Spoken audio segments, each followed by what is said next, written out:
And we're on. Welcome in, everybody, to Dig on America, a socio-political podcast where every week we give you the dig on U.S. history, politics, policy, and sometimes even pop culture. And we discussed how they affect social issues today. DOA is independent media supported by listeners, but probably also a deep state propaganda arm supported by George Soros, the Clinton Foundation, Jay-Z, who else? Styrofoam. Narf the cat. Narf. Itchy and Scratchy.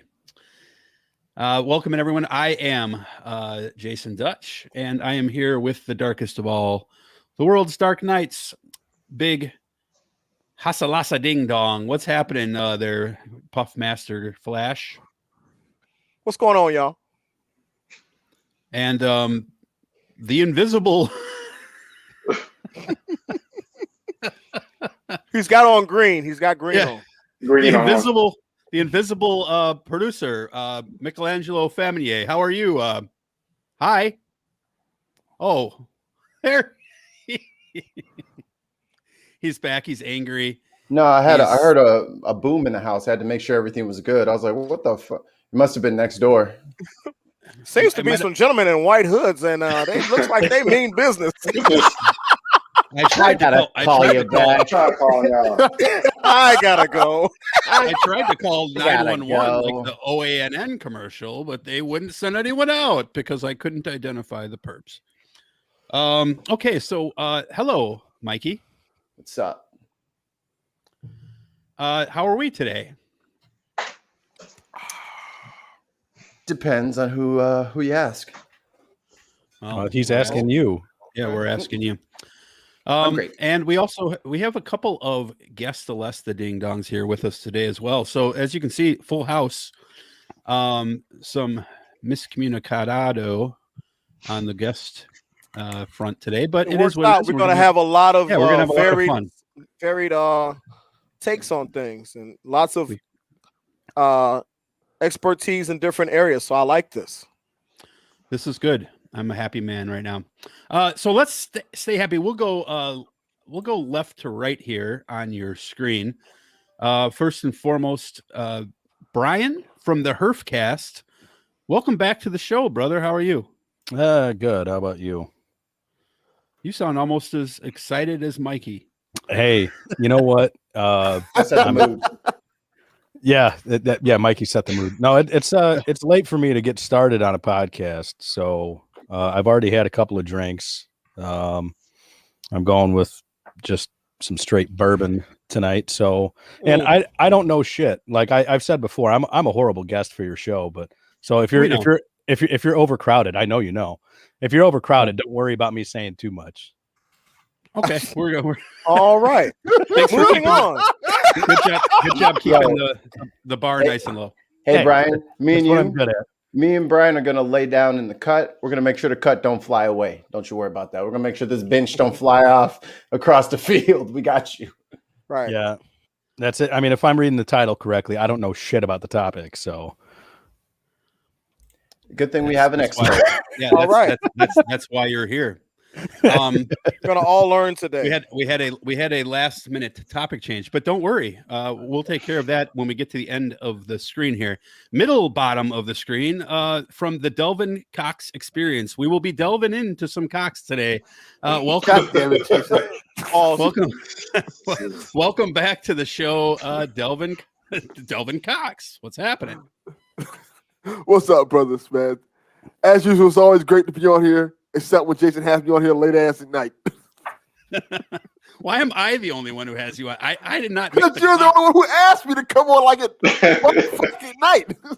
Yeah, dude, you're the one sending the messages. It's your fault.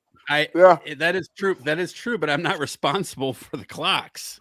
You're responsible for the message. Yeah. Yes. I asked politely, and he said yes politely. And I don't blame my black brothers. Never that. No, okay. Clearly, it's perfectly fine. Wakanda forever. Big Haas, why don't you do the honors with your frat?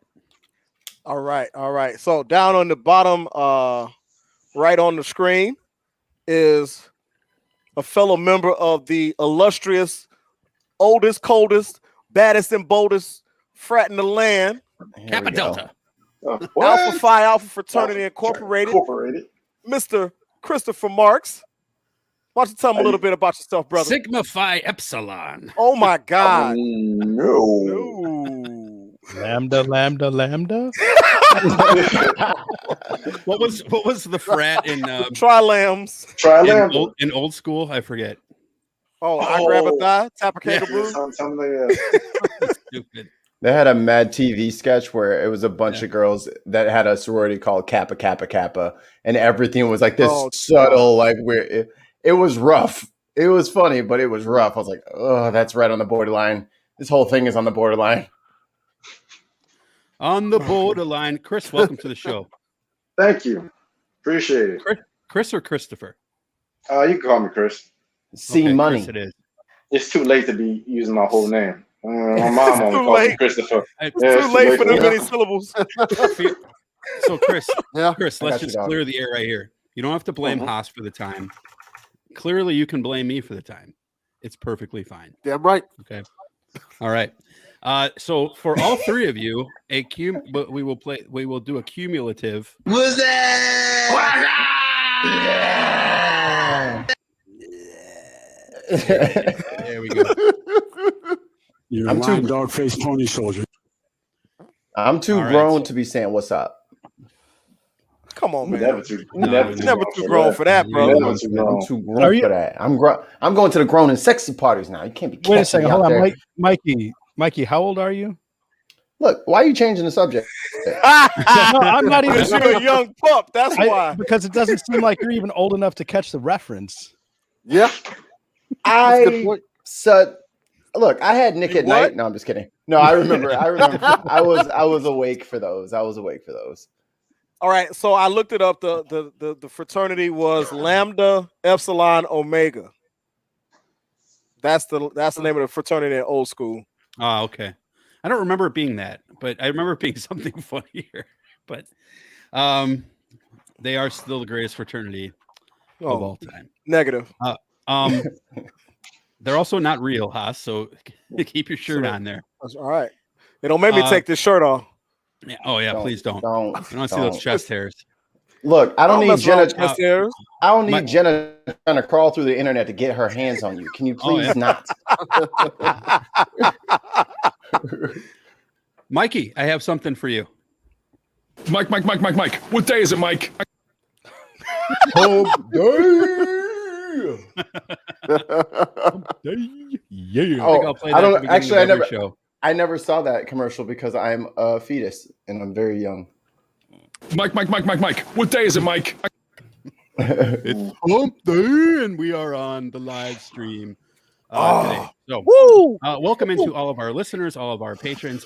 Real quick, let's just say that for anyone who was not a big fan of last week's guest, guest will not be back on this show. Oh man. I know Haas was very irritated about this. He wanted to have him back on next week. We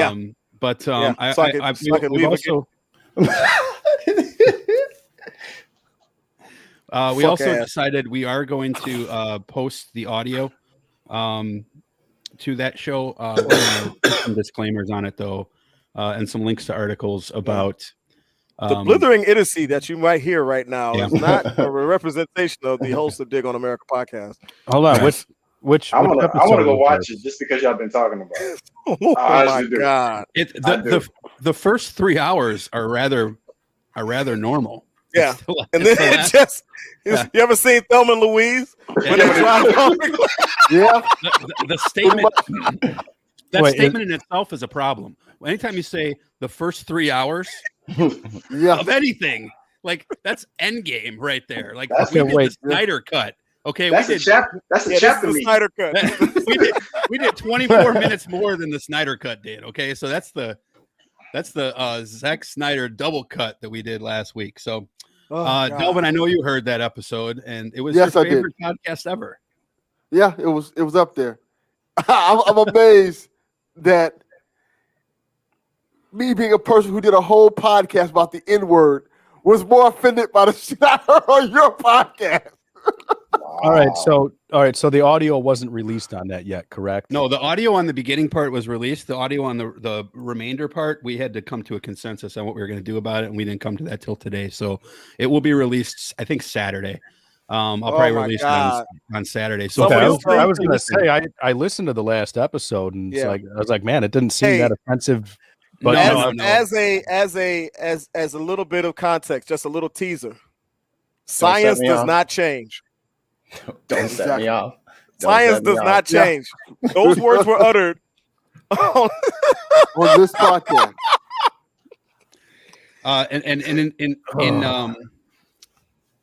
In honor of that, I actually also downloaded this, which you could probably use for myself once in a while. That's America's ass. To the soundboard. So, all right. So today we're going to talk a little bit about a couple of different issues, and we're going to talk about cybercrime and fraud. We're going to go to a little bit of a history of that. But as usual, and it's something to remember on this show, as always, the history is the history, but we're here to talk about it and how it affects our lives today, how it affects socio-political atmospheres, how it affects our personal lives, how things have changed from this. So it's a conversation anybody and people in the chat can get involved with as well. And as with any of our episodes, if you ever want to comment, please do so on YouTube or by emailing us or whatever the case may be. You can message us on Facebook, facebook.com/dig on America. Many ways to get in touch with us. So we'll get to that in a minute. But before we do that, shouts out to the chat, number one, and shouts out to our three guests as we start off by playing a little bit of a game. Now, Delvin, I have to start with you because you are the one who I literally somewhat stole and rebranded what you do on your podcast, and I've mentioned like this many times before. Colonizer. Appreciation. You did 5 questions when I came on your show, and I was like, "Oh, that's a good idea. I'm going to do that." You said, "Go right ahead," so I did. But we changed it up. We made it our own. It's called 4 Down Territory. So well, that is very mighty white of you, Jason. It is absolutely. I justified it, dude. You just justified it. Like, hey, we're gonna put a Trader Joe's in here. I don't know. That might clash with the Whole Foods and the Pinkberry. Pinkberry. Yeah, these two guys signed on to it too though. So we'll start with 4 Down Territory. What we're gonna do is we're gonna ask you each 4 questions. They could be about anything, so it'd be a long session of this, but it'll be fun. So we'll start with Delvin because you are the proprietor in some ways of this segment. Okay. So Audible, 22:15, Los Angeles, Idaho, said hut. All right, we start with 4 Down Territory. Mikey, would you like to do the honors of asking Delvin the first question? I need a pre-question. Delvin, what state/city are you in? Miami, Florida. Born and raised in the county of Dade. Oh my God! What's the home of the hanging chads? What's the dish du jour over there? Like, what are y'all known for? Like, what can I get there and only there that is like thebomb.com? And every time I go there, I got to pick it up. Cuban food, 100%. Cuban sandwiches.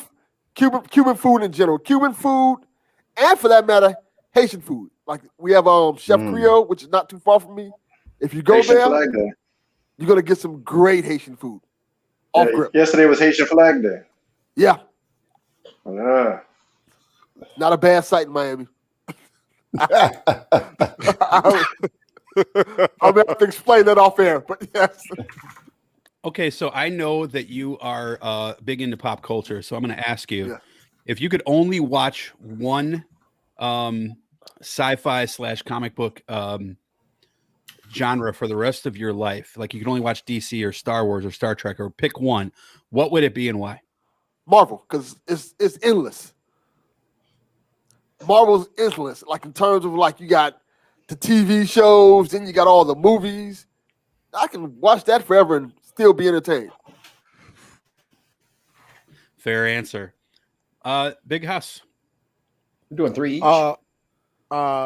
Delvin. 4 each. You're a dome shaver. That's fact. Okay. Why you say it like that though? I agree. If I had said you're a shaver, that would have been too open to say. Are you a shaver? I see you also have a shaved head. Where? Now, so my question is this. You're a shaver. What do you shave your head with, and how often do you shave? If you say lawnmower 3.0, I'm going to punch you right through the screen. Well, I hate to break it to you. The lawnmower 3.0. That's what you shave your head with? I use that, and I use He's contractually obligated to say that from his ads. So fuck you, no, I actually use it because they dropped us and they kept you. So fuck you, okay? No, fuck you. I use it when they gave me the Manscaped. You know, when you sign up when they do the thing and the sponsorship, they give you the Manscaped. Yeah. Right. I'm not a ball shaving guy. That's not my style. He likes the jungle down there. That's what I'm saying. Like, I don't use it on my head. False advertiser. You talk about clean balls on your show, and we find out that the motherfucker's a strength. got an afro. Yeah, I like the afro, old school. Go shit down there like the Wayans brothers intro. We're happy and we're singing and we're colored. Give me a I'm totally off script right now. Oh man. Oh my god. No, but how often do you shave your head? Like I try to shave every other day. And it's always interesting because some people they'll go 3 or 4 days before they'll shave their head. Some people are every day. Some people go a year. Like once a week, once every other week. Okay. Because my hair still grows, but I just start seeing the hairline go further and further back. So like I got the LeBron. I got the 40% with the 85% around the side. He got my that shit look like a moon roof right now. It's like a moon roof. The Clyde Drexler haircut going on. I have a funny thing about that. The Drexler. My kids didn't know I could grow hair. Okay.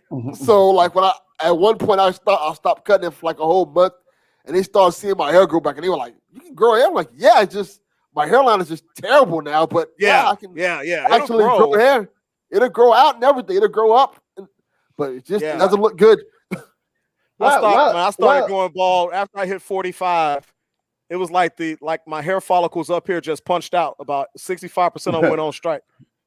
Yeah, I feel you on that. The job. It was like this. Hell no, we won't grow. Delvin, I'm going to challenge you.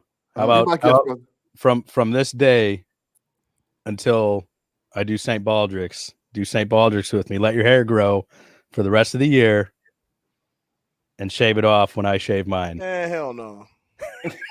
That might be a good idea. Dude. I wonder how much it would grow. You'd be out here looking like Samuel L. Jackson when he played that homeless man. Was it the St. Valentine's Day something like that? I got it. Just in celebration of that. Go ahead, Mikey. I just want to know why LeBron had to catch a stray. Like he wasn't even talking to us. Why we got to bring up LeBron? LeBron got how it is when you shoot up the club. Somebody go catch one. Okay, so that's a good. I'm glad Mikey said that. This is your fourth question, and there will be no fighting about this afterwards because this fucking conversation is going to cause the end of our society. Okay. Kobe, LeBron, or Jordan? GOAT, go. Jordan. Okay. There it is. That's it. That's it. We're leaving it at that. Right. I think Steph Curry is the best player there. He's the real GOAT. Any further discussion is detrimental to society. All right. Steve Nash.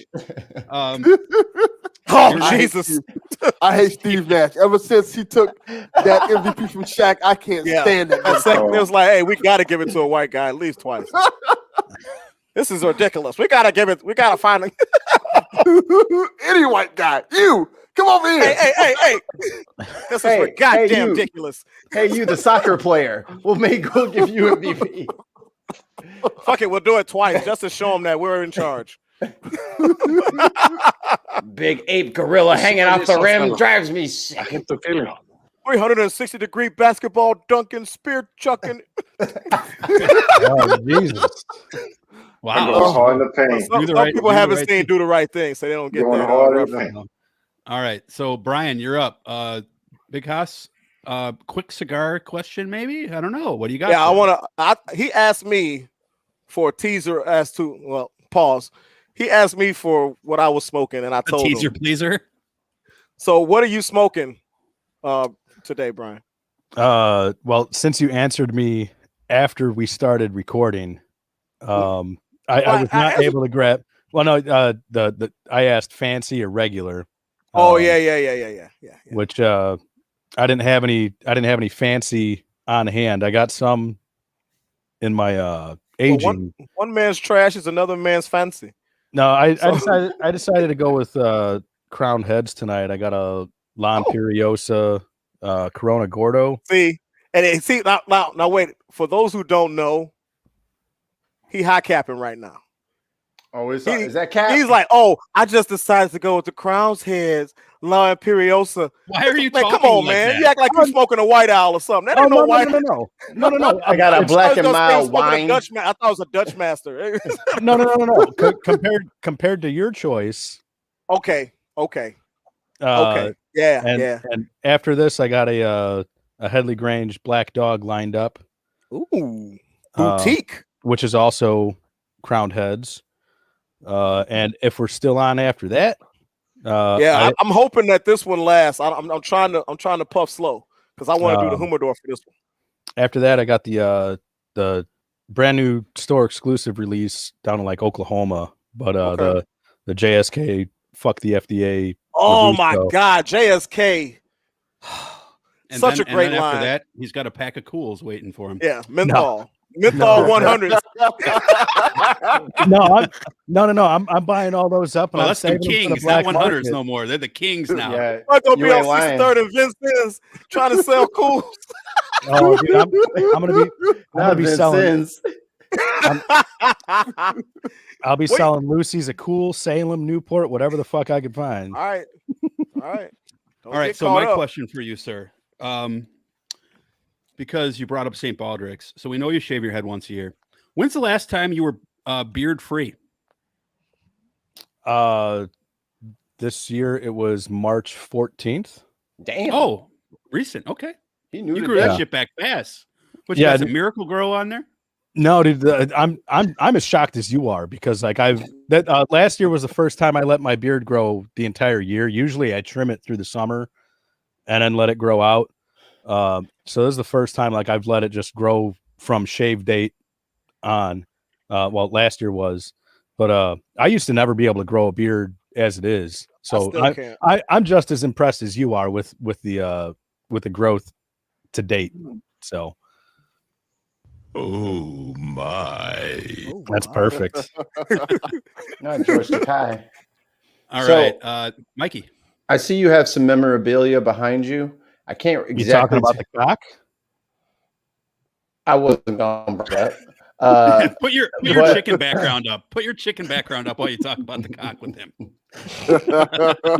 No idea what you're talking about. No clue. Must have been imagining things. What's your favorite thing on the wall back there? What behind you has the coolest story? Honestly, as far as a background story goes, the cock takes it. I figured well, then hit. Pause. It's not. You're late. Thank you. Jesus. It's not cigar related at all. But it's my grandma's cock.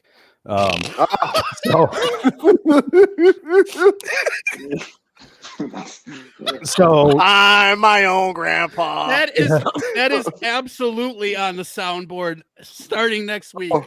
Fuck it. Glad I can contribute. But sixth man of the year. So my grandma's sister, like one day walking through the flea market, decided that my grandma needed more testosterone around the house, so she got her like this porcelain chicken, this porcelain rooster. So everybody else in the family took that as a sign, oh, grandma likes chickens. So everybody everybody started buying her all these chicken statues and rooster statues and shit like that. So after she died, like everybody had to grab a chicken. So everybody got a cock. Something for you. But that was the cock that sat in the living room. So, but that's usually what people call me, the cock that's sitting in the living room.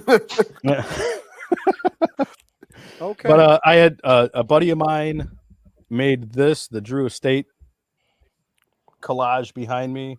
Very cool. And then right above me, that's all unique cigar bands, all wrapped around dowel rods. Around metal rods? No, dowel rods, like wooden dowel rods. But I won that in a Toys for Tots auction one year. A buddy of mine made it and auctioned it off. A couple of autograph posters, but yeah, other stuff there. I like that. Fuck you, Ross. That's right. And Mikey. Now, Herf, if I could just connect with you on a spiritual level here. My granny loved rooster figurines because she was from Brownsville, Tennessee, grew up on the farm, and she thought the roosters were so cool because they would walk around. She said, Mikey, whenever you see them roosters on the farm, they're just so proud. They're just so proud. And it brought a smile to her face, and it brought a little tear to my heart because it was just like I get that your grandma's was like a joke, but my grandma actually loved that, and she had roosters all over the house. That's because she's farm girl. Farm girls. You also get the last question there, Michelangelo. Before he goes, I want to bring up something interesting about this whole cock story. Oh, okay. Jesus, please do. It's crazy that Brian has it behind him because all down Southwest 8th Street, there's nothing but cocks. Literal, like. See? It is Miami. Yes. And chickens too. But are they oiled? Are they veiny? If you go down Calle Ocho, like every couple blocks or so, there's a giant statue of a rooster. For some strange, I don't know why, but they're all colored like with the Puerto Rican flag, the Cuban flag, one smoking a cigar. But every couple blocks for about that's a good one in my book. Yeah, for I want to say are all the Irish ones really small statues? See. All right, so I'm gonna guess that that's something like a community like fundraiser type thing because like they do that in a few towns around here. Like everybody buys a statue and you paint it how you want it painted, and it raises money for the town council. Remember with the cows? Chicago did it like 10 years ago, 12 years ago with the cows everywhere. In St. Louis, they have eggs. Somebody tried to steal one of those cows. What you gonna do with a whole ass cow? They tried to steal the cow statue. It's in Mike's backyard right now. Try to sell it for a bag of meth, probably. I don't know. Mikey, some cool hunnets. Mikey doesn't do meth. No, some Benson and Hedges. some Virginia Slims. Some Bartles and James. Some Salem's. and Mikey, to take it back to grandma, it looks like our grandmas were equal distance on opposite sides of Nashville. It looks like Brownsville's about an hour and a half west of Nashville. My grandma was about an hour and a half east of Nashville. Well, yeah, they used to meet there on Sundays and talk about cocks. Change statues. They had the first podcast called Cock Talk. Pause. It was called Cock in the Hen. I'm Ethel, and I'm Eunice, and welcome to Cock Talk.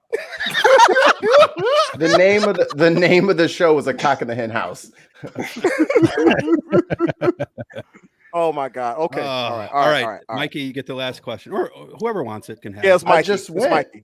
That was okay. Went. You're right. That was a foul. You are correct. I didn't know that counted. Yeah, you're running a foul there. You, Christopher.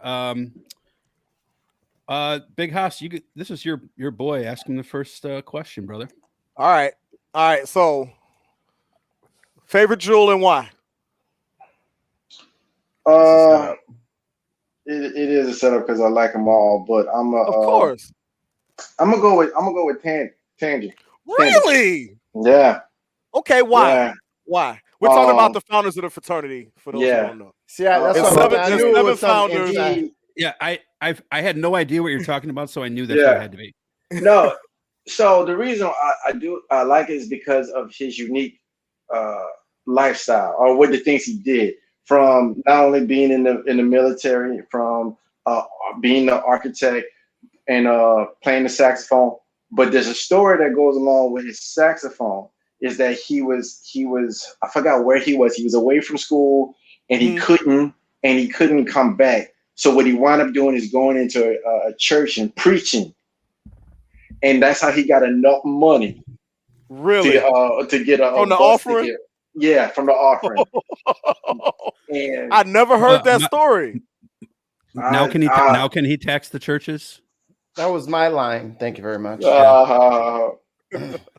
That is cool, man. I like that. I like that story. My favorite is Eugene Kinkle Jones, because he's so fiery, and he was just all about spread. He was all of yes, and it's kind of like my personality, and he was all about spreading it. So and when you look at all the Jews, they all have that unique, personality. Yeah, but. No, I see what you say, because that causes a lot of discussion in the brotherhood about what he did and what he did. We'll leave it at that. Yeah. Cool. Okay. Right, so my question for you is, I don't know what your favorite kind of music is, but outside of your favorite kind of music, what is your favorite song of all time, not from your favorite brand genre of music? That's a good question. What's your guilty pleasure song? Outside, okay, so normally I listen to, of course, rap and R&B, well, mostly R&B. But outside of that, you know what?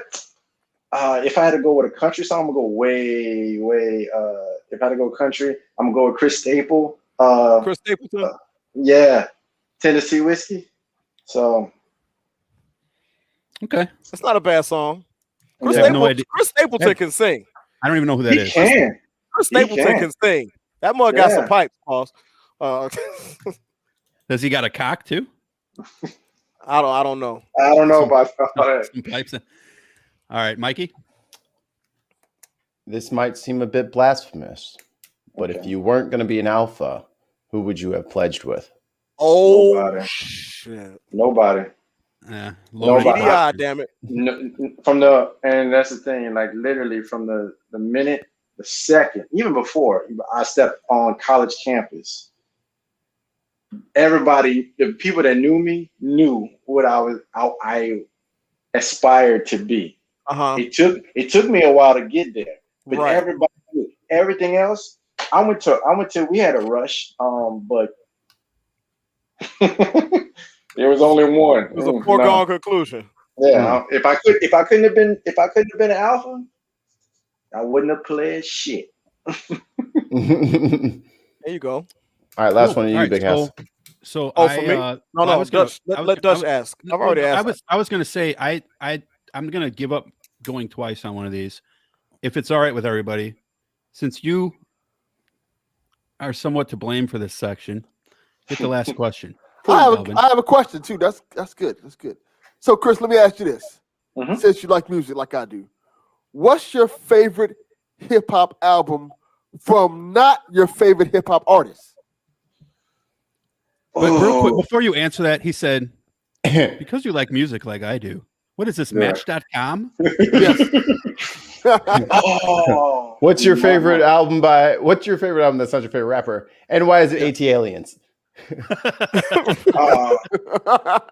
That's actually a good answer. Why is it Paperboy? Oh, stop! Not by my favorite. So I'm on the East Coast. I'm gonna say Puff Daddy. After Death, the album right after Biggie died. Oh, Life After Death with Biggie. Life After Death, yeah. That's a great album. Yeah, album. It just brings back memories of being, around that time, 8th grade, 7th, 8th grade. Yeah. Damn, y'all young. Yeah. The cock is killing it tonight. Boss. All right. So that was a lot of fun. We'll play more games with you guys after we do the topic real quick. But real quick though, give us the elevator pitch on the Herfcast and the Delvin Cox Experience. Herfcast, go.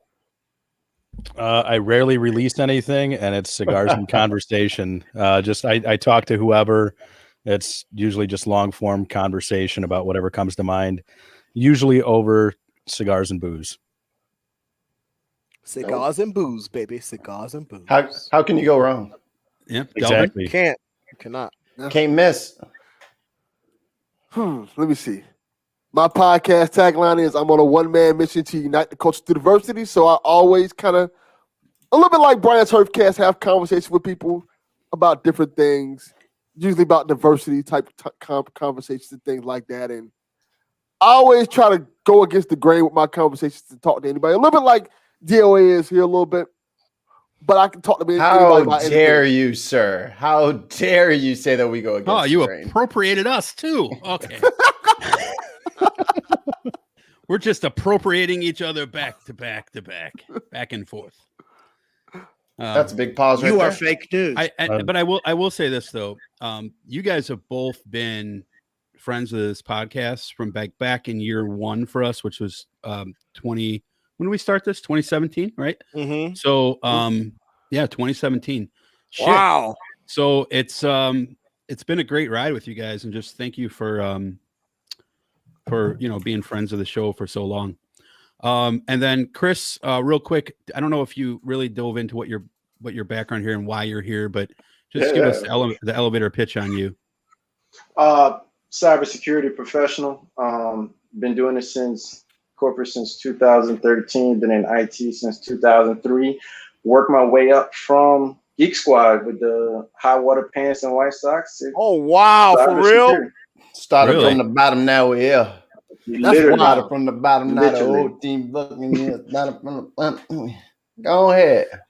From the Geek Squad to the Geek Squad to the least listened to podcast in America. So diversity. I was the first Black Geek Squad member at my store. Yeah. Where are you located? You groundbreaker. Yeah, I know. Yeah. I'm from Lafayette, Louisiana, a little town called Karen Crow. Okay. We're talking about country raising and cock-a-doodle-doo roosters. Yeah. I know everything. Welcome to the Cock Show, ladies and gentlemen. Everything y'all say about country living, I can see it. And where I'm from, there's a lot of Haitian influence from New Orleans all the way up, I-10. So it's something about the community where they just love sexual roosters. Man, roosters is the kings down there. They walk around like they shit don't stay. Haitians love the cock. I think, and I'm not an expert at linguistics or anything like that, but I had a friend who was Creole, and you sound a little like him. Am I hearing that? Yes, yeah. My accent comes out every time I go back home. Okay. But once I cross Texas state line, it kind of goes away. So I didn't hear it until you started talking about Louisiana, and then the whole accent changed. Same. Just talking about home make your accent come out. Oh, it does. Kind of like when I talk about the Netherlands, and I suddenly start talking like this. You ain't from no damn Netherlands. Your ass is from Cicero. Quit playing. No, that's just there for a reason. All right, so let's get into the topic today with our resident expert, Christopher, as we'll call him. All right, so in my 8th grade social studies class, my teacher, Mr. Humble, taught us things that somehow turned it out always not to be did the most about true. So after doing our own research, you start to learn that a little bit of what you learn is kind of bullshitty. What is this? What is happening? So it's just me fucking around. Go away. All right. So today we're going to talk about Mario. It's me. You watched the last Saturday Night Live. That's what happened. And by the way, I have this little sound clip that I pulled up for Haas, and I will use it whenever I talk over someone, and vice versa. I'm speaking. There we go. Jeez. Oh wow. All right. Thanks. All right. So thanks, Kamala. Today, can we get one that says reclaiming my time? Yeah. Yes, we can. Today we're going to talk a little bit about fraud in this country, cybersecurity, internet fraud, in light, of course, of what happened on the East Coast last week. And we'll talk about that after we kind of go through a little bit of the history and some other stuff that's been going on. So starting out, and I'm going to mispronounce a bunch of fucking Greek names here, so my apologies to the Greeks. In 300 BC, excuse me, in 300 BC, a Greek merchant named John Stamos, Hegestratos, took out a large insurance policy known as a bottomry. Bottomry, similar to what was described last week, means a merchant borrows money and agrees to pay it back with interest when the cargo is delivered. If any merchant refused to pay back a loan, lenders could claim both the cargo and any boat used to transport the cargo in question. Hegestratos, planned to sink his empty boat, keep the loan, and sell the still safely stored cargo on land. In this case, that cargo was corn. The plan, however, failed when his crew and passengers caught him in the act, and Hegestratos drowned trying to escape. This is the first recorded incident of financial fraud, but it's safe to assume that Hegestratos didn't invent the concept. But this is an American show, so here's a minor dig on American frauds, and there are so many that it's impossible to even scratch the surface. In 1792, America experienced its first major fraud. At the time, American bonds were considered developing world value, what we might call junk bonds today. They fluctuated greatly in value with every bit of news associated about them. In fact, you are fake news. The trick of investing in such volatile market was to be one step ahead of the sometimes fake news. Alexander Hamilton began centralizing the process, replacing certain colonial bonds with federal ones, rendering those not selected to become federal as worthless. Predictably, big bond investors sought out people with treasury access to find out which bond issues Hamilton was going to replace. A man named William Dewar, no relation to the Dewar's whiskey, I believe, heard the call. Dewar, a member of the George Washington's administration, was privy to the Treasury's action and would buy low, then tip off his friends and elites before leaking information to the public. The first, you are fake news, that he knew would drive up the prices. Then Dewar would simply sell for an easy profit. He died in prison in 1799. Ulysses S. Grant wanted to help his son Buck succeed in business, but he ended up creating a financial panic in doing so. Grant's son, Buck, had failed at several businesses, but who names their son Buck? Buck was determined to succeed on Wall Street. Last name was Shot. And yes, and formed a partnership with a guy named Ferdinand Ward. Ferdinand Ward was an unscrupulous character interested in the legitimacy gained from the Grant name. Again, I love to mispronounce shit. The firm opened Grant and Ward, sought capital from investors, falsely claiming that the former president had agreed to help them land government contracts and use cash to invest in the stock market. But Grant and Ward sucked at investing, and they lost heavily.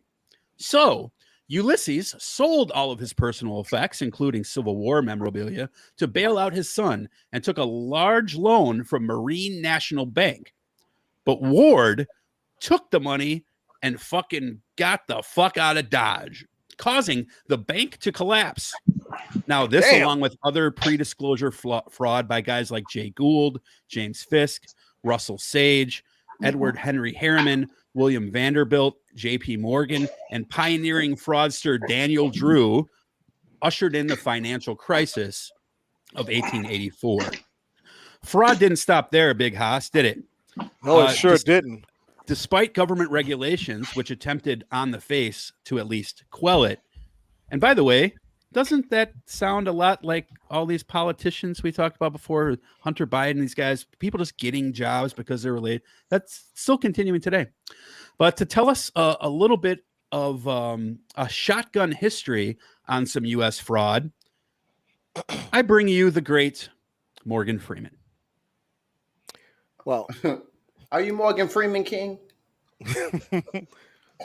Charles Ponzi created the Ponzi scheme in the 1920s to trick investors, stealing over $4 million. This technique was mastered by Bernie Madoff, who scammed investors for an estimated 20 to 50 billion with a B until his arrest in 2008. Charles Keating, the head of Lincoln Financial, defrauded depositors for over $5 billion. Enron, an energy company headed by Kenneth Lay and Jeff Skilling, brother of beloved WGN weatherman Tom Skilling. Are you for real?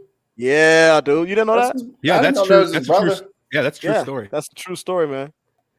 Defrauded investors by muddying financial reports and hiding debt, leading to $74 billion in losses. An effort topped only by WorldCom, who topped over 100 billion and is the largest accounting scandal in U.S. history for now. Phone scams became popular in the 1970s through the 1990s and continue today, mostly targeting older people. But the 90s brought us mainstream use of the internet, a new way for scammers to take money from folks looking to save, invest, buy, or sell, and sometimes whose only goal is to be charitable, helping others find companionship or work. Cybercrime makes use of the internet to trick victims out of money, property, or information. It covers a range of illegal actions where victims voluntarily or accidentally provide information to a perpetrator by email, fake websites, or accessing the keys to the kingdom. Keys to the kingdom. What? So thank you, Mr. Morgan Freeman. Sure. Cybercrime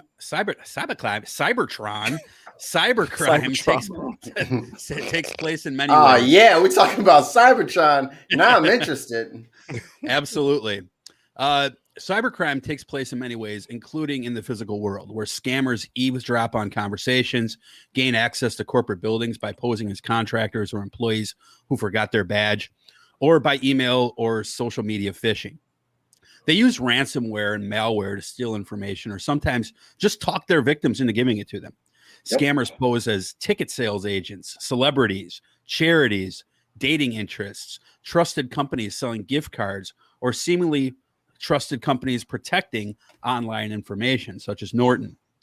Some of the more famous cases of internet fraud are the Nigerian prince scams, clearly perpetrated by Delvin Cox himself, a 2010 scam which carefully extracted amounts as small as 20 cents by using bogus credit card transactions via legitimate credit card companies, funneling millions in stolen money to Eastern European accounts.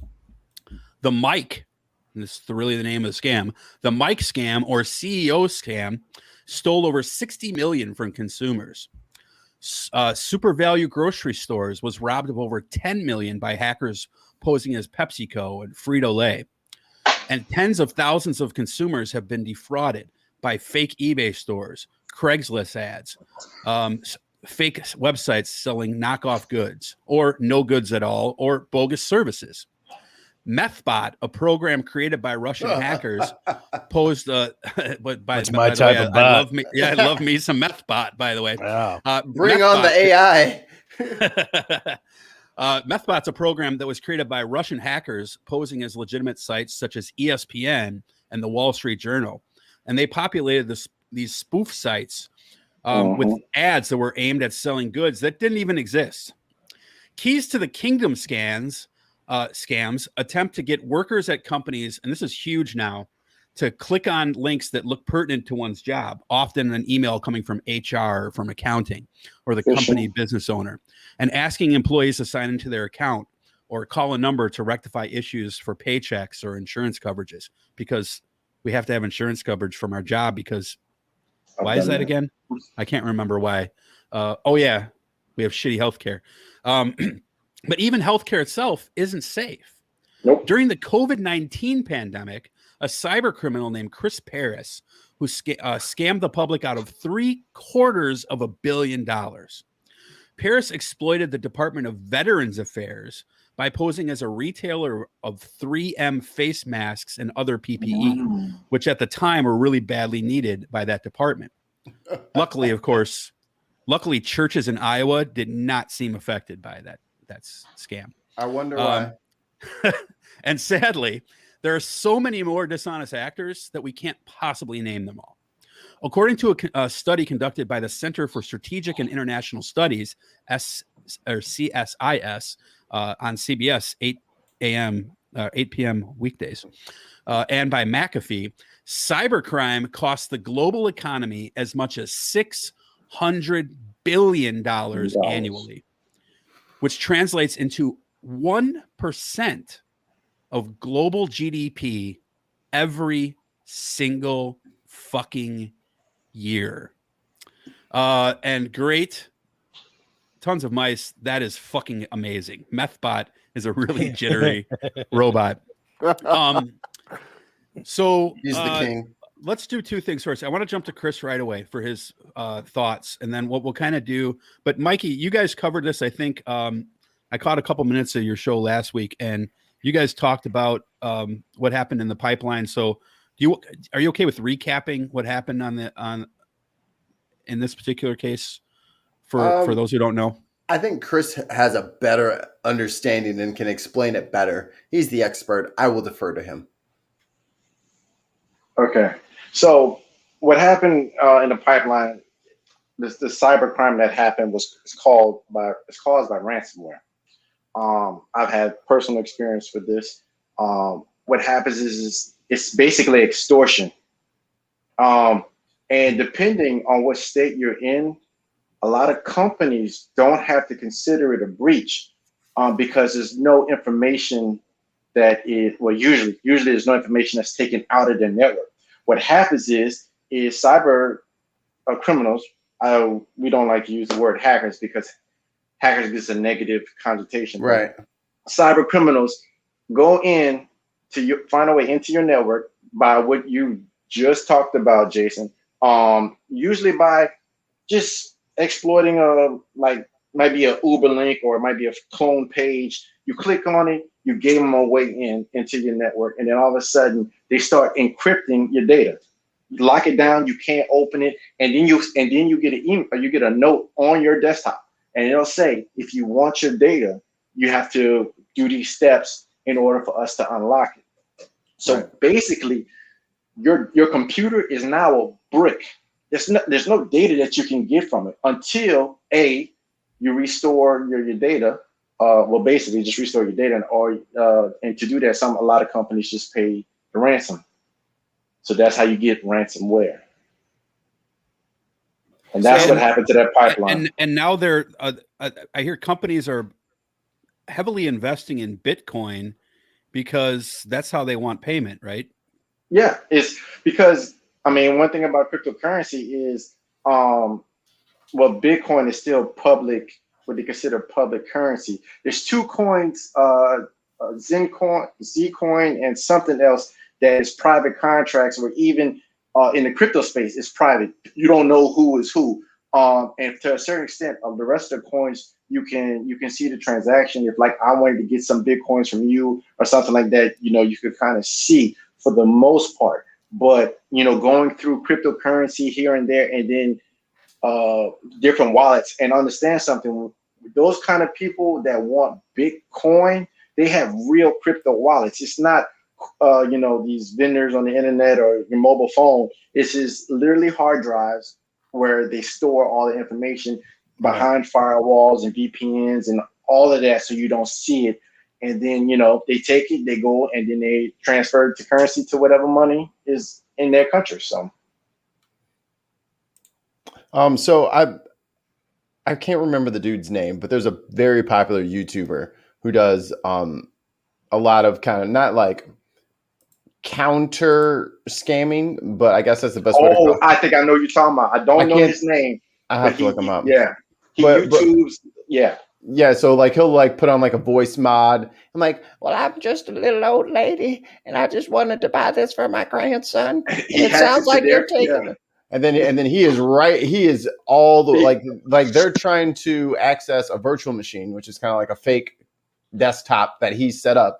And while they're doing that, as soon as they connect to him, he's connected. He's got the camera on. he's spun it all the way around. He's deleting all their files. He's going through all their stuff. He's joining their like work calls because they're using like call centers. So he's in the meeting in the work call, and they can't figure out who this is, and you need to hang up and blah. He is amazing. He is awesome. He is awesome. Let me find his name. But can you explain the laptop computer? Yeah. But can you explain? You kind of talked about it, but when it applies to like people, individual, like actual, like people with a PC, like sys keys and sys locks. Can you explain that kind of stuff? Sys. So like when they do like the administrative key and lock you out of all your.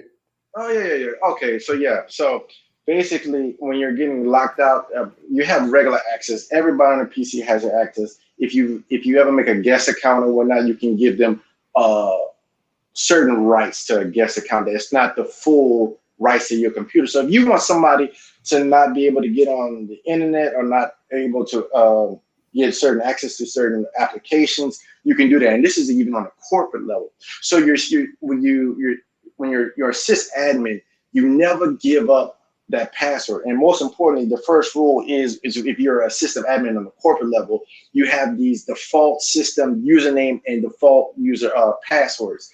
First things first, you change that. And there's a lot of people that has just recently found, like through these ethical hackers that go, like you say, and pretend to be somebody else and check out people's corporate defenses and whatnot, have found out that those default passwords and usernames haven't been changed. The password is admin1. Admin or password.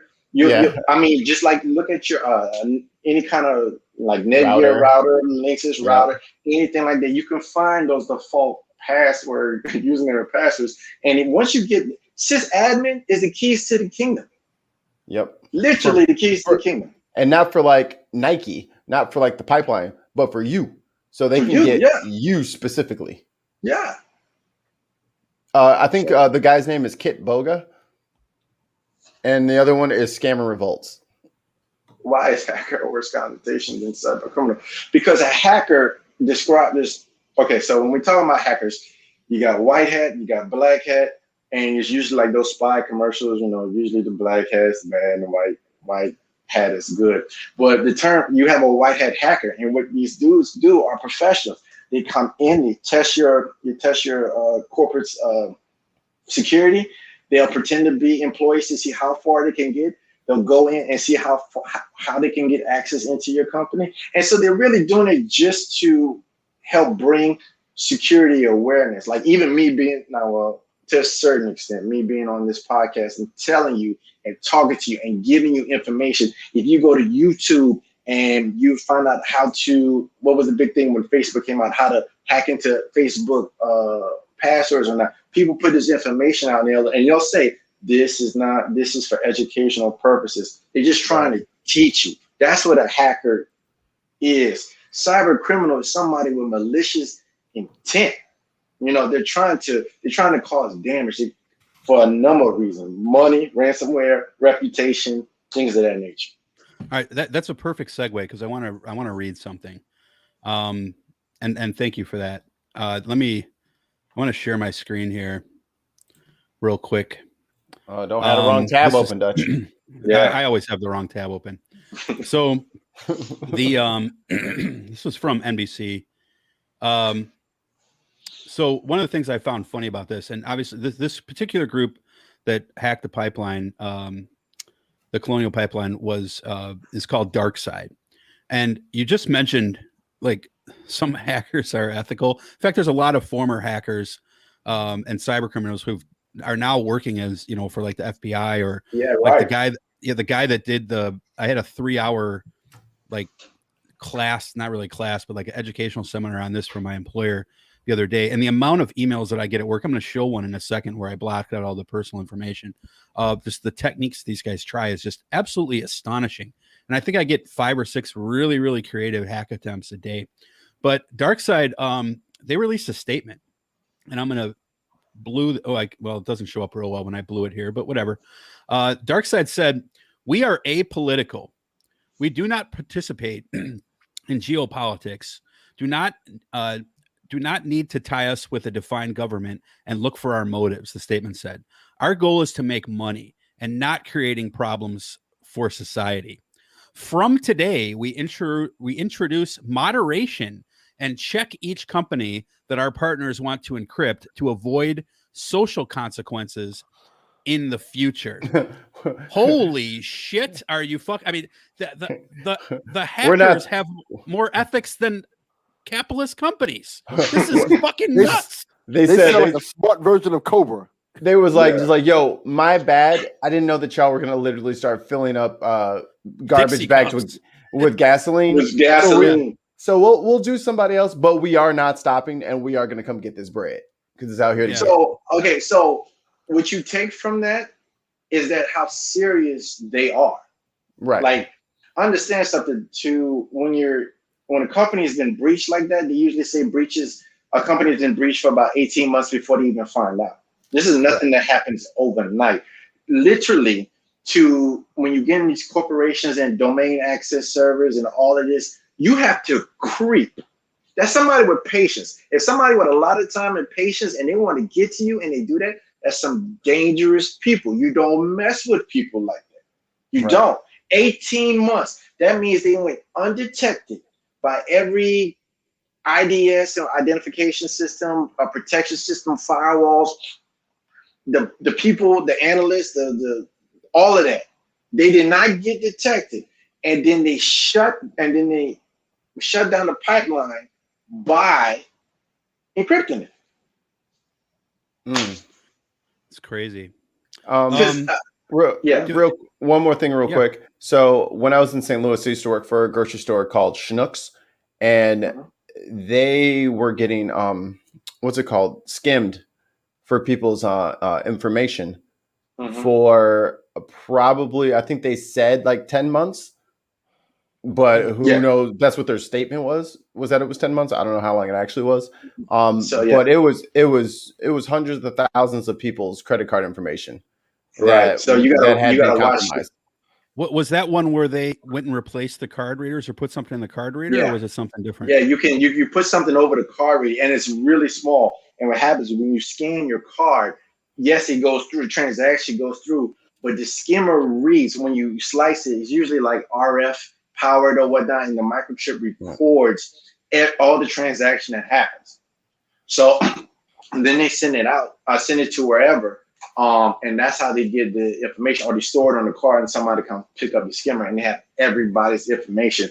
The greatest thing, which you touched on about fraud and identity theft and all that on the dark web, companies like cybercrime or criminals decided that it was more profitable to do this than to like steal cars and whatnot. Like, it's more profit. And then you got to also look at the jail time if you're caught. Right. Like you said, some people actually just get off and go work for the FBI. Like it's compared to other crimes, it's just as opposed to stealing, opposed to if you stealing Maseratis every weekend. Right. I mean, it's considered a white collar crime. And I might have misspoke. Maybe that's not the term. The grocery store's servers were hacked. Right. So like, servers were hacked. Yeah, the hub of everyone's information, like of the like financial records that they have to keep for taxes and to keep the IRS off of them. That's what got that they were just dribbling information off of for like the 10 months. Yeah. So everything you put on the internet, you pay your bills, your Facebook, this podcast, it sits on a server somewhere. Right. People and I say this because little kids do crazy stuff on the internet and think, oh, whatever. But it sits there and it's there. It's there. It sits on somebody's server. So all somebody got to do is be patient. Yeah. Get the information.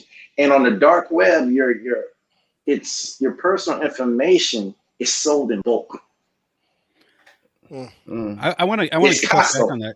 I want to touch back on the dark web in a bit here, but there's two things that I want to, if it's okay, share real quick here. Just personal examples from myself, and then I want to open it up to Delvin, Brian, and Haas to kind of ask questions as they would, and maybe talk about how this they might have been affected or not by this. This is a email from that I got from my job. So I sent it to my own personal email. But it goes over this new scam. So scam of the week. This is from a company called Know-Before, which is who ran this seminar that I was at. It says, and this is really crazy, credential scam with a clever twist. If you try logging into an account but get a wrong password error, what do? You probably try typing the same password again. But if that doesn't work, you try another one of your passwords, then another, then another. Cyber criminals have a clever new scam that takes advantage of this exact behavior. You receive an email with a link to an important document. If you click it, the document looks blurred out and is covered by a fake Adobe PDF login. If you enter your email and password, you'll get an error no matter what you put in that your password is invalid. It allows you to try a few more times before blocking you. But the truth is, there's no document to view. Instead, they save your email address and all the passwords you tried to use, and then use this to try to log in to, as you on other sites. So the recommendation here is don't be fooled. Remember that any site, brand, or service can be spoofed. Never click a link in an email that you were not expecting. Always use a password that's unique to that specific account. One of the things that the gentleman shared was, he said, like, if you have and he wasn't saying to do this exact, but like if you have a Chase account, your password could be something like an anagram of Chase, like HASEC and then your name, to kind of try to keep it unique to try to avoid these types of issues. Another one real quick here I'm going to share is, and this is like just kind of showing how widespread this is on other sites. I am not that handsome. And Angela Douglas, Emra, all these girls, they follow me on Twitter, and maybe I am just handsome. They all want to know how I'm. Yeah, they all want to know how I'm doing. Hello, greetings. It's just this nonstop. I mean, you can see I'm going back for. They just reach out to me. I don't know why this guy wants to talk to me. Why? They're all just reaching out. All these women. Hi, Dutch Jason. I'm a bad girl. Right, fuck me quick. Not today, ISIS. Not today. That just sounds like a disease. Our boy Shahid is not one of these people. I wouldn't trust that Delvin email either. No. Fuck that guy. I told you he was the Nigerian prince. Let me get my hold on. Let me get my flag back out. Hold on. I am from Zamunda, and I have 3 million US sitting in account. I just need access to account to transfer funds. You can have 1.75 million. That's the service name. Something for you. What is this, Velvet? So Chris, just your thoughts on those two. Well, no, let Chris talk. Things I showed you. Okay. Yeah. So part of my job, and kind of one of the best parts is I used to be able to send emails out like that to our fellow employees and see who gives me what. Yeah. Now you're setting them up, man. So in the earlier part of the podcast. Here's to you, Mr. Listen, you forgot to change your password. Send those fake emails. Your ass is fired. So Chris, you download pictures of hot girls on the internet and send emails out trying to date all your employees. No. Yeah. What I would do is I'm Michelle. I would listen, like when I would be walking around work and see what, I would ear hustle, as I call it, and see what people were talking about. And then I would just create a farmers only account. No, not a farmers only. This is corporate America. You don't have to be lonely. One email was actually just about coffee because people was griping about the kind of coffee that we had at work. Man, you'd be surprised how many people gave me their passwords to get new flavors of coffee. So it happens. I mean, it's not just emails, Facebook, but it's also text messages. You'll get random phone numbers, be spoofed, maybe look like your area code, and there's always a link. If there's, first of all, any email that you, like you said, you're not expecting, just delete. But if you open it and there's a link, don't touch it. And if you hover your mouse over it, you can start to see the actual link, and link. Just don't click on it, and you'll see the gibberish. So the best rule of thumb is, like you say, don't click on it. If you're getting on your social media friend requests, no posts, pretty face, no mutual friends, anything like that, it's a lie. It's just a lie. I feel so bad because all these random hotties, from usually Latina women or Eastern European women, they just send me these friend requests on. Yeah, they send me friend requests on Facebook. They got you pegged, big boy. I figured it's just got to be because I'm so charming. I mean, that's the reason why, right? No, they see the pictures you like. They know what pictures you like, so they know which types of women to put the picture on. On the Facebook that I don't go on? I'm not going to say nobody names, but it's a couple of them little random ones that didn't send me friend requests. I click on the profile.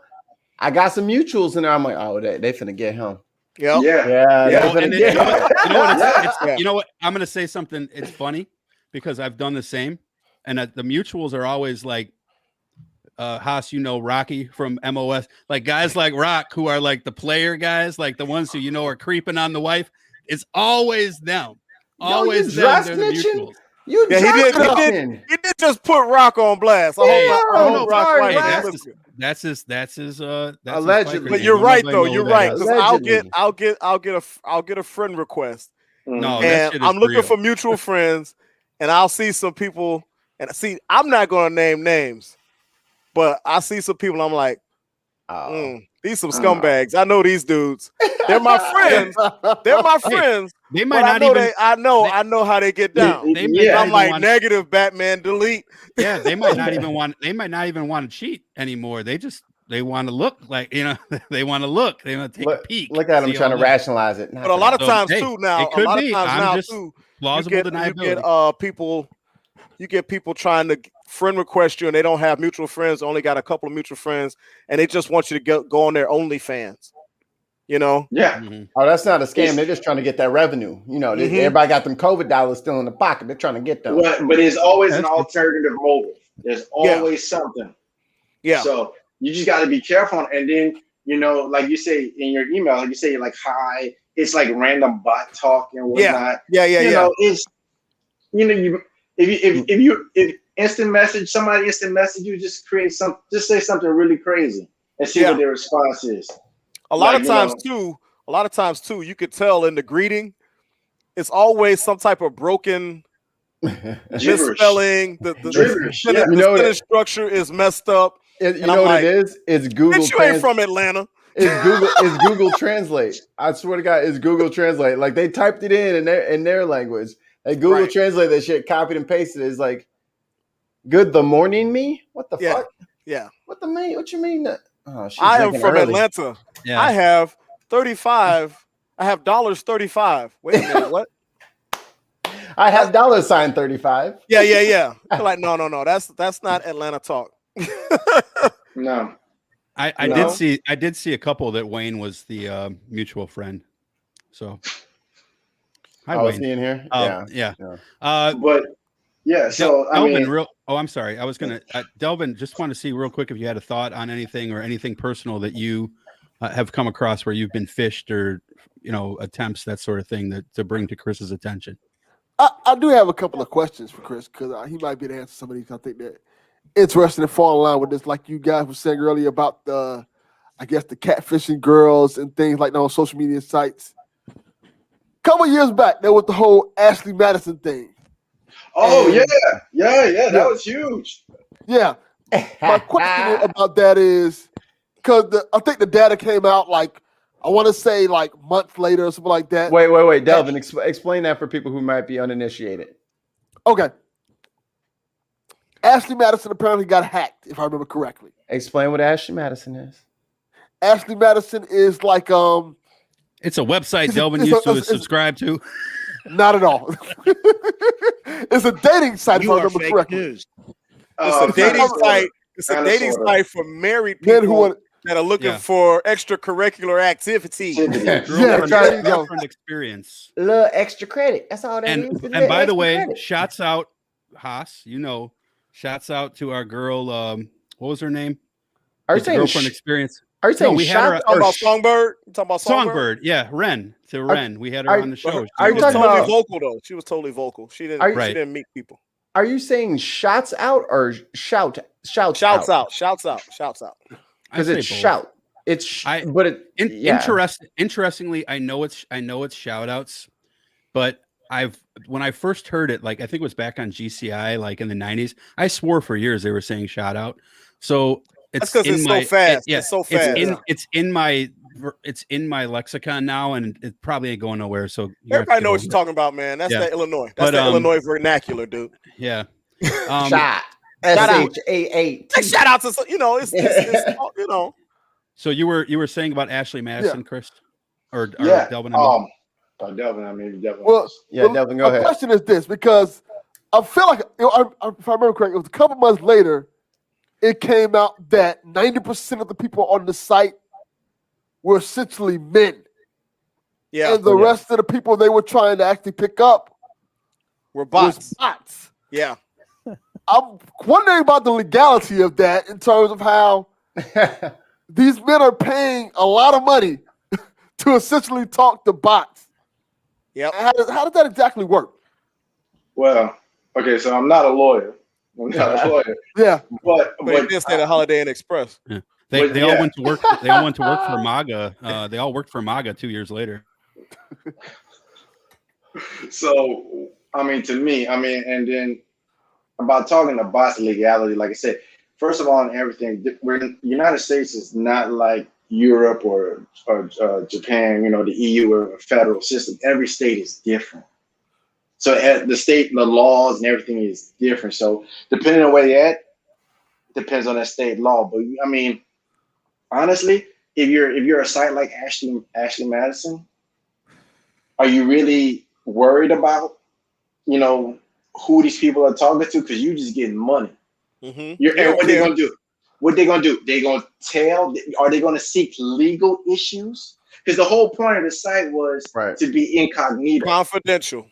Incognito. This is go get your little extra, or as a popular YouTuber says, high value men. Go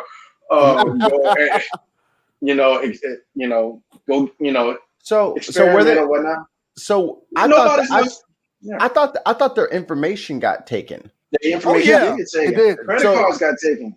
But so they were getting hacked. Like they identity frauded the men who signed up for it.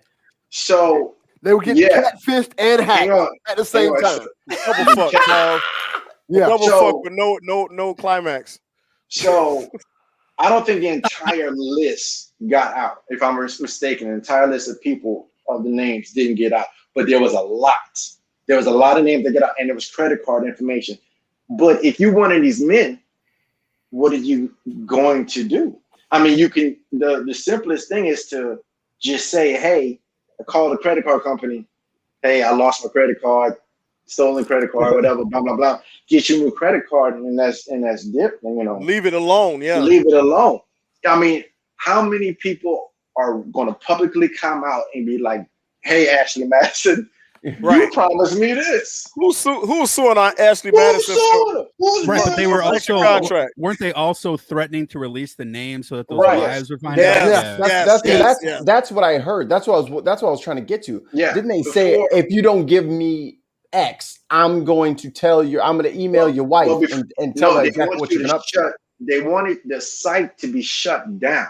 See, when I was explaining earlier about 18 months, infiltrated for 18 months, they had Ashley Madison started like it was about 18 or so. It was a long time, and he sent an email to the people.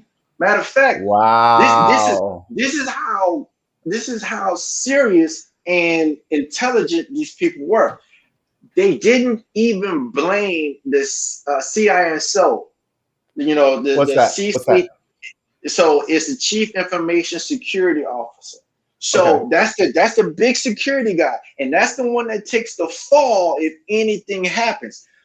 They was in it for so long. Sergeant at arms. Yeah, they was in it for so long and so deep that they had reports of where the guys were saying you need to close these vulnerabilities, and the company didn't listen.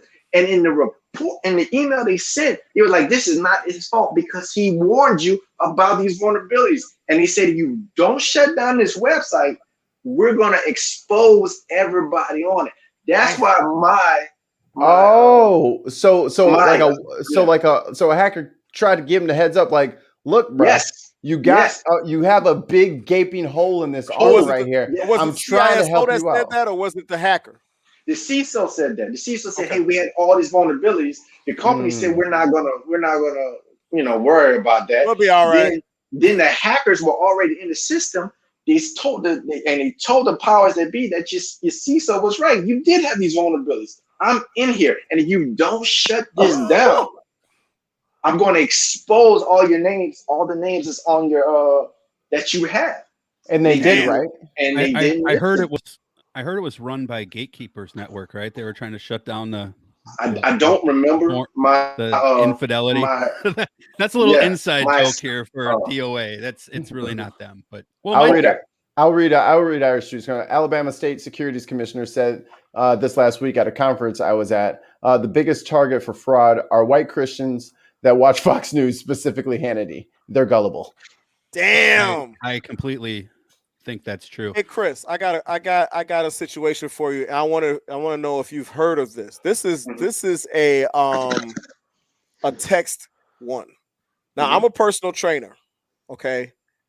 And what I've run across a few times is somebody will text me, Slipping Dutch, and they will say, "Hi, my fitness my name is so and so. And I want to set up training for my 3 sons, and I don't have transportation right now, but I have arranged for a bus to take my sons to you." Look at Chris. To take my sons to you and train, and the bus, the transportation will pick them up, blah, blah, blah. And I'll go through and I'm like, okay, this first time this happened, I was like, okay, if this, where are you coming from? Da, da, da, da. And then they never say where they're coming from, because they obviously, and that's the first red flag, that they don't know where I'm located, even though on my page it says where I'm located. And they'll say, what is your rate? And is there an account that I could wire money to? And I'm like, get the fuck out of here. And this has happened a couple times. Have you seen those? Right. Here's to you. I need a church van. And they'll say, and here's what's funny. They'll say, you're like, Mr. after I say, scammer? Yeah, I'll say, they'll say the rate is no option, da da da da da. However, whatever the rate is, et cetera, et cetera. But you just said you don't have transportation. So that's a huge red flag. Have you seen those come out too? I've seen there's a number of text messages fraud that has been coming out lately. And if you notice, for you, not like I said, for me, I've noticed that have my area code from Louisiana. I've never changed my phone number. So I'm living in Dallas, but I'm getting, this 337, the area codes. And I'm like, yeah, same here. I moved to California and I get tons of calls from and the funny thing is it's the same prefix as my phone number. So like my phone number starts with 630-440. They're always start with that exact same number. It's crazy. Yep. So but they're spoofing the number and trying to get you to lower your defenses because you think you're local. Yeah. Not local, but local. But but what you're seeing is also bot language. Bots can talk, just like you go and they say, "Hi, how you doing?" Blah blah. All it is a bot which has been programmed to understand certain responses. So when you start talking about, "Hey, where you from?" or when you start talking in your own vernacular, the bot is like, "Huh?" It's trying to distinguish what you're trying to say, right? And then it tries to come up with something that's close to what what you're trying to give a response. Yeah. So I mean, it's happening. It's going to happen as long as any form of communication, there's going to be a scam. I'm just gonna start responding. Admin override, access full, and just see what happens. See what happens. Let's play this little game here real quick. Brian, let's all do a round robin on this, and ask either make a comment or ask Chris a question. Brian. We'll start with Brian because he hasn't gone. He's been over there quietly minding his own business. I warned you at the start. Hey, you don't have to know about it to be affected by it, brother. So, this is true. Any particular questions or experiences that like you would herpes. like to throw in? We'll go around the horn and then we'll wrap up. As far as I know, I've never really been affected by it.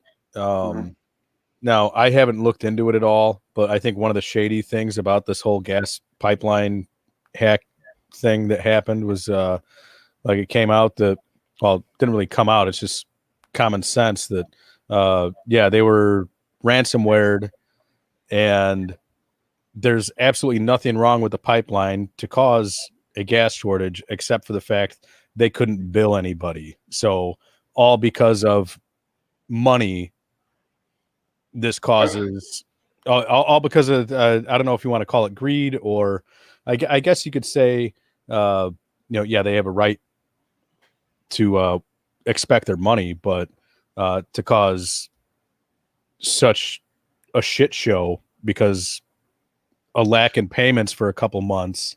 So that I'm sure insurance is going to cover, and you could recoup at a later date. Right. You could still keep records of, all right, these people got this amount. We need to charge them for that later.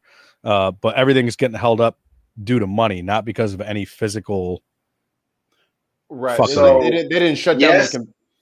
Yes and no. Yes and no. So the way ransomware works, when I say it locks down your data, it locks down your whole hard drive. So you can't access anything. So yes, is partly because of money, but also because we don't know whose computer it got shut down. If it was somebody that's computer that controls the pump, I can't access, because everything now with the oil field, yes, there's still refineries, but it's called PLCs. It's the software they use, SCADA systems and whatnot. If you got locked out of that, cause you can't open or shut a valve. Now they'll say, "Oh, the pipeline works." In what way? Yes, mechanically, the devices, physically, yeah, but electronically, the system that controls the pipeline, I mean, I wouldn't. So you're saying honestly, the analog parts worked, but the digital parts. If I say the pipeline, there's nothing wrong with the pipeline. That's generic. I always have a saying: you never get a specific answer with generic information. So when somebody gives you a generic answer, "Oh, the pipeline is fine," that's fine. What does that mean? Which part? Because that could still mean the pipeline still works, but just the electronics that control it wasn't working. So it depends whose computer, what access they have, what it controls, got locked out. And once somebody's in there, I mean, they're in there, and then the only way you can, there's only one way, and that's to get your data or uncrypt get the data back. And if we're in these virtual machines and we're in these cloud environments, if we're in this thick clients, if you have proper backup on the storage, that's the only way you can really be sure, but you're still going to be delayed. And you have to back up your equipment on a whole nother site. You can't have it in your network. So when that happens, you got to understand something. Once you got to go back to a time where the files aren't corrupt. That could be files from 2 weeks ago, 2 months ago, because you never know how long ransomware or how much damage it is done. So they have to bring all that information back, and then whatever date they restore it at, now the people got to go in and see what's missing. So your point, I mean, yes. So I mean, like, they could have literally made the shit run at 1,000 RPMs until it blew up. Well, no, not with ransomware. Not with ransomware specifically. But if they're in there and they have, if they got, yes, because ransomware still gets into the network. So if a hacker got into the network, to me, and I'm gonna say this, you're lucky if it's just ransomware where they encrypt it and they just want to extort money. If they get a session ID control of a domain control server, if they understand SCADA, now understand something. There's a lot of companies that, yes, they have a network, but inside the internal workings, they could still be on mainframe, they could be on SCADA systems, they could be on the cloud environment, whatever. So the inner workings. So you have to know all of that and all of that language, because they're not a hacker a true hacker never sees what's called the GUI, what we see right here with Windows or McAfee or Mac, where you touch an application. They're in the command line. They're in the back workings of the computer. So they know code. So they're just filling in a way. So like I said, they're lucky to quote us, because all you got to do is bring back your data and then you're up and running. But if somebody's serious like that, Ashley Madison, where they're all in and they're reading emails and they know the credit card and they're taking information out and you don't know it, cause you screwed, man. Yeah. I got a question. Big Haas, your question. Go ahead. What is SCADA? Is that SKATER or SKADA? SCADA, SCADA. SCADA. What is that acronym for? Oh man, it's too late for me. I gotta look. I'm gonna have to look it up. But you got this funny thing called Google on your computer. It's called supervisory control and data acquisition. Thank you. Appreciate it.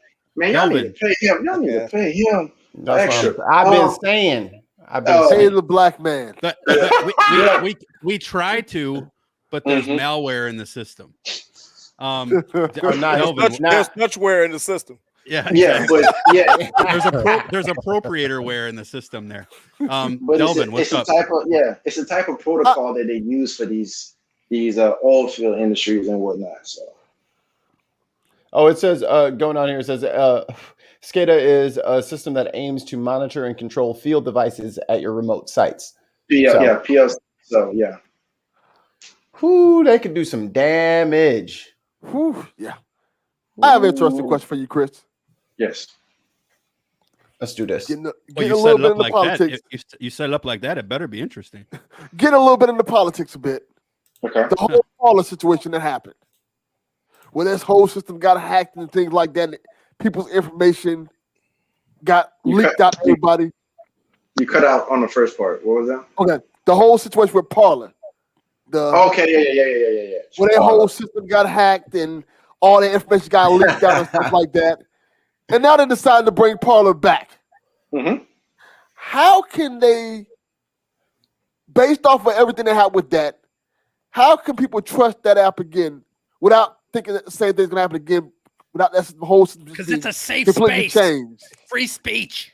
So I'm gonna answer this in a multiple level. People still go shop at Target. Yep.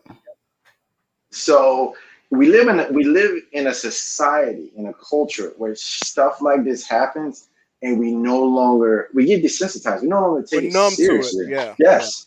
We work. I mean, that's basically what it comes down to. And then back to my man who needs extra money.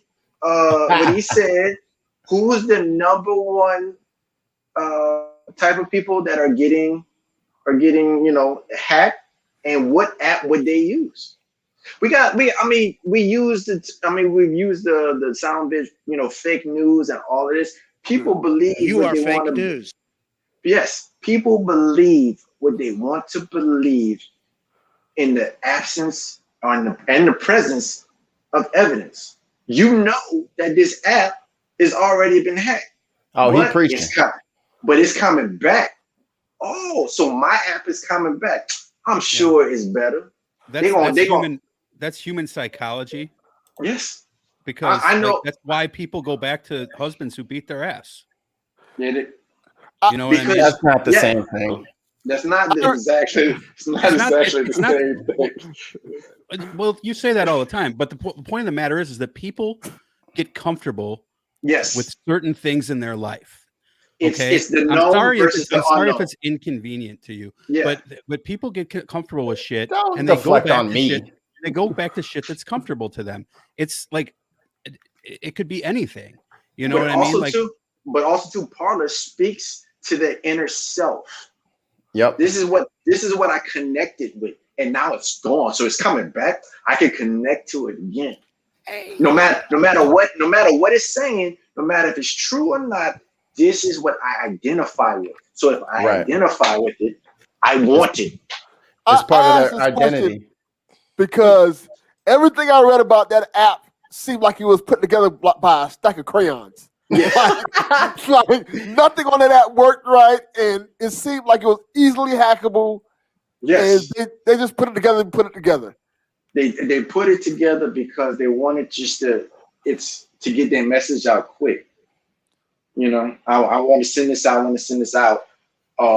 To cause confusion. Time was of the essence. It wasn't done right. You gotta understand to get an app working, and you know, in the corporate level, you gotta go through a series of tests. You gotta put this together. It has to go through the, you know, just can it be the fin against the OWASP top 10, which is the offensive security protocol, you know, web protocol, top 10 vulnerabilities.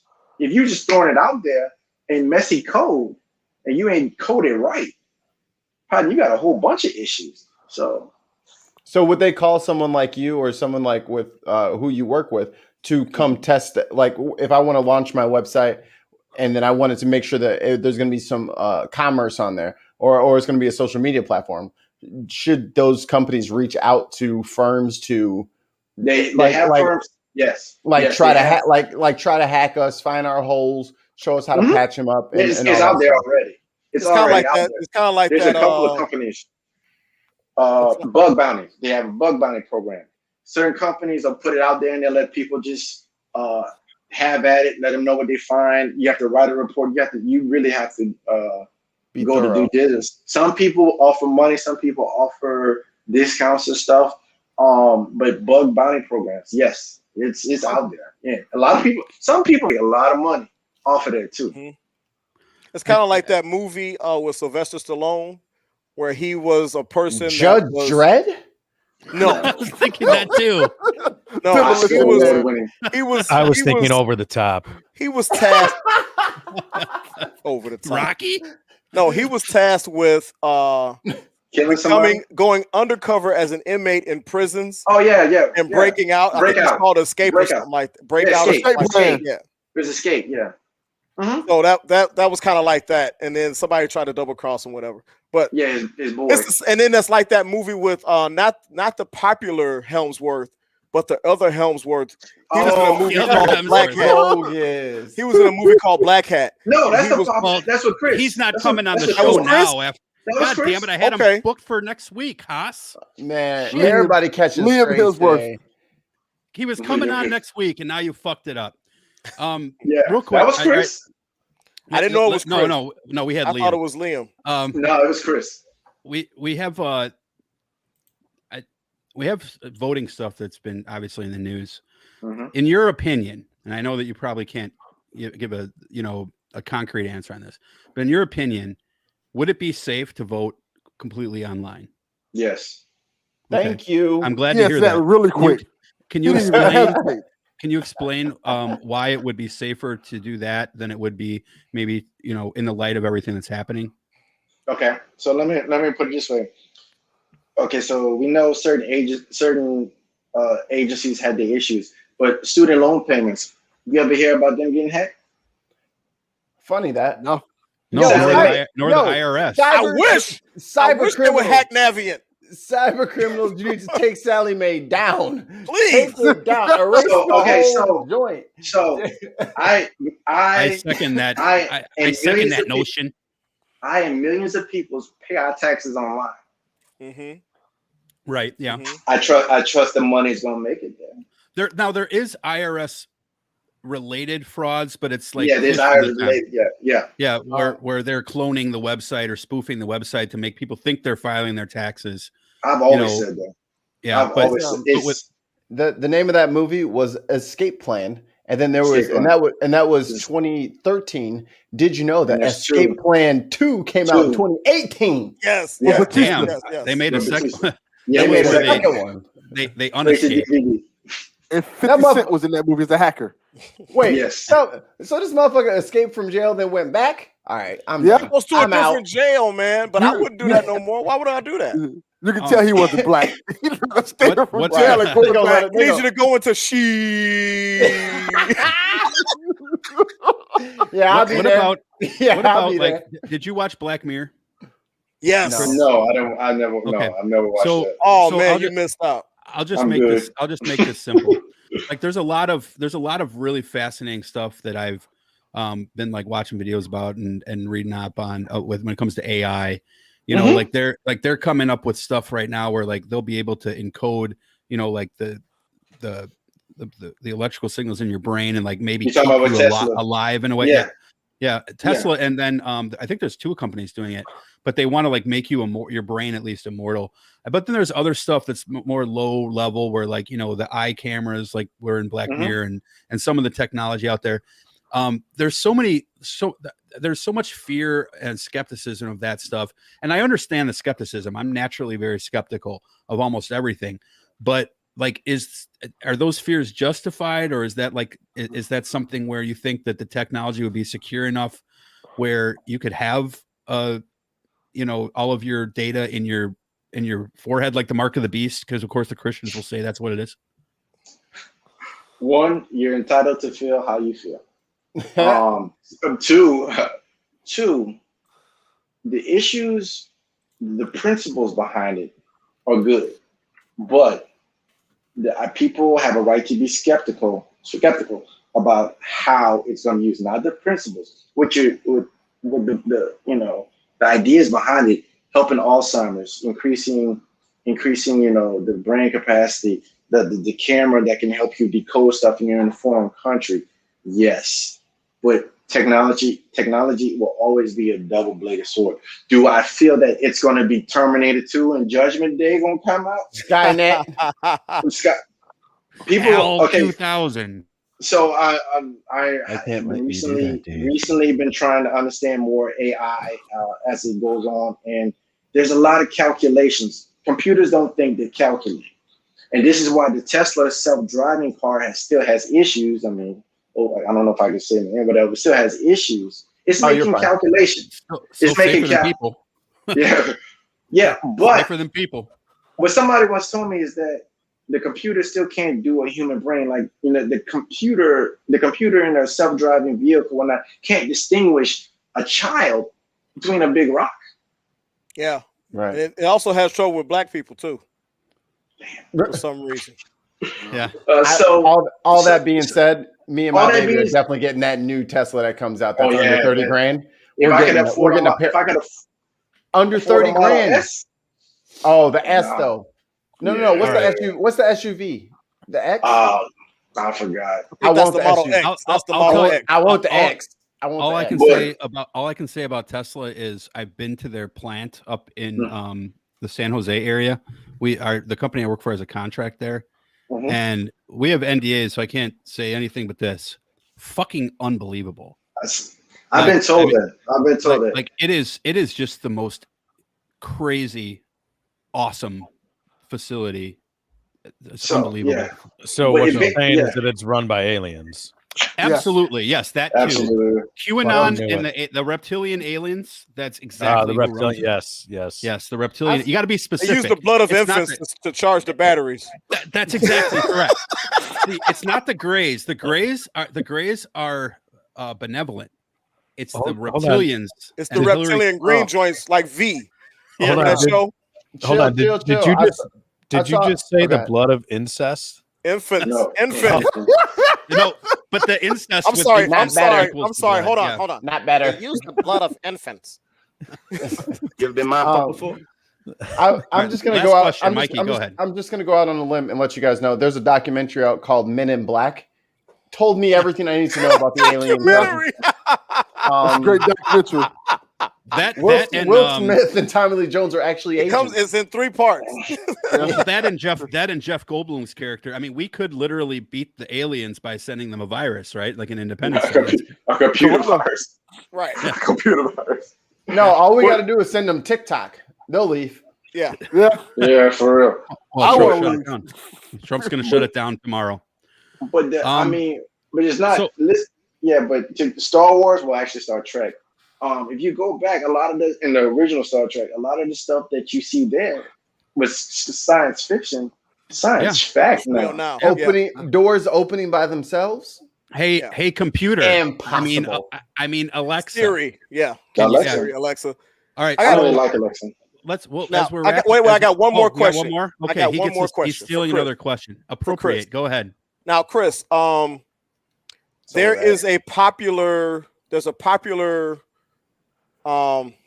dance tale or theory that the government is about 25 to 30 years ahead of us as far as technology is concerned than what is available to the general public. Do you feel like that's true, or do you think that that's just kind of a wives' tale? I'll say this: every advancement technology-wise has always been through military contracts first. When, for instance, high definition, when we started using high definition TVs, it was because the military wanted to use the lower band frequencies, so everything had to get changed, even the garage door openers, because the lower bands are more secure. So, do I feel that they on 20G and we just on 5G? Right. That might be an exaggeration. However, I do feel that there are.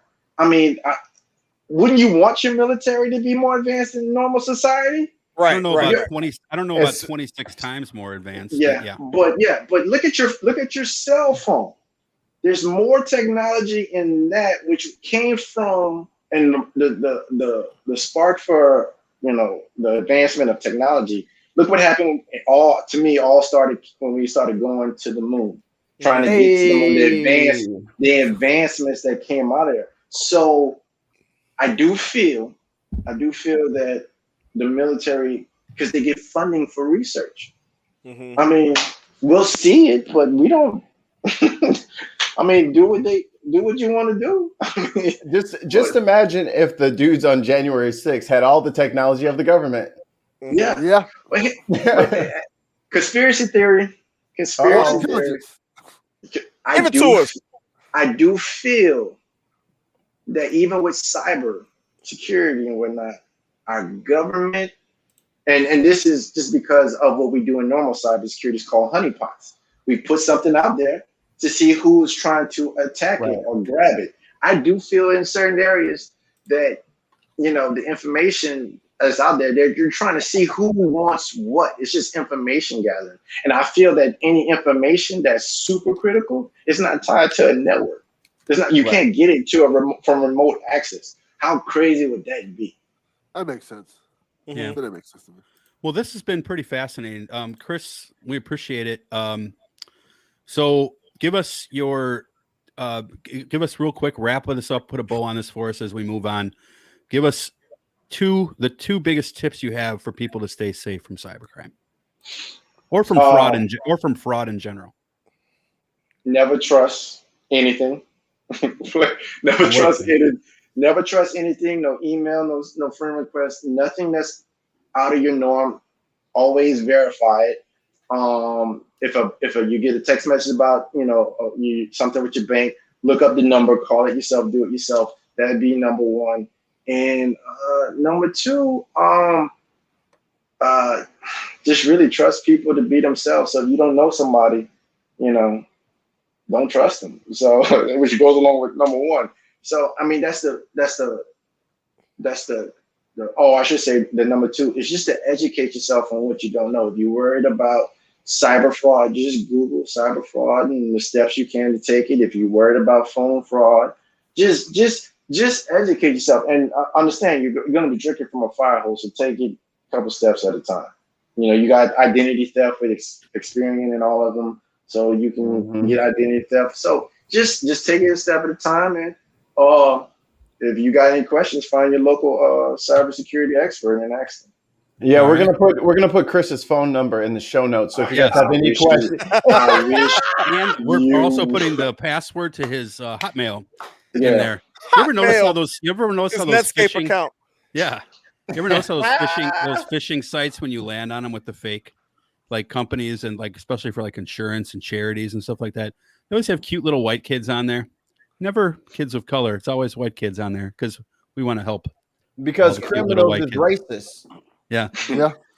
All right. So thank you very much for that, Chris. So let's move on, and as we move on, we'll get to the.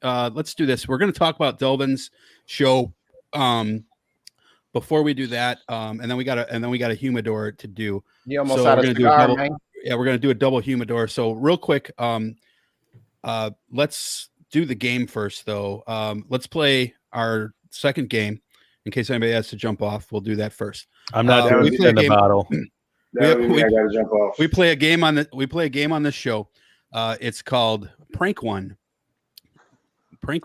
Marry One, Snap One. So you're going to prank call someone, you're going to marry someone, and you're going to snap someone out of existence like Thanos, not kill them, just snap them. We will all give you one person, starting with Chris. Go. Mikey, go. What are we doing? Prank? All three of them get the same people? No, they all get different Chris people. is getting his, and then he can jump off, and then we'll go Delvin and then Herfy. Okay, oh, you don't want to stay on and talk about the N-word? Okay. look how I threw that nugget out there. Too. My man is a professional. He ain't got to be bothered with y'all and y'all problems with stuff that don't concern y'all. Let me think here. How'd you go first? Let me go last. Okay. And Chris, for context, we'll all go, and then you get to choose who you're gonna prank. Okay. Etc. All right. Dutch's favorite, Angela Bassett. Oh. Okay. Good answer. I will go with Megan Good. Oh. I'm gonna mess up the whole situation. Rihanna. Damn. Oh, he in trouble. Oh, he in trouble. We got him now, boys. We got him now. That's a rough one. I have a special one for Haas next week. It's going to be your turn, Haas, next week. Go ahead.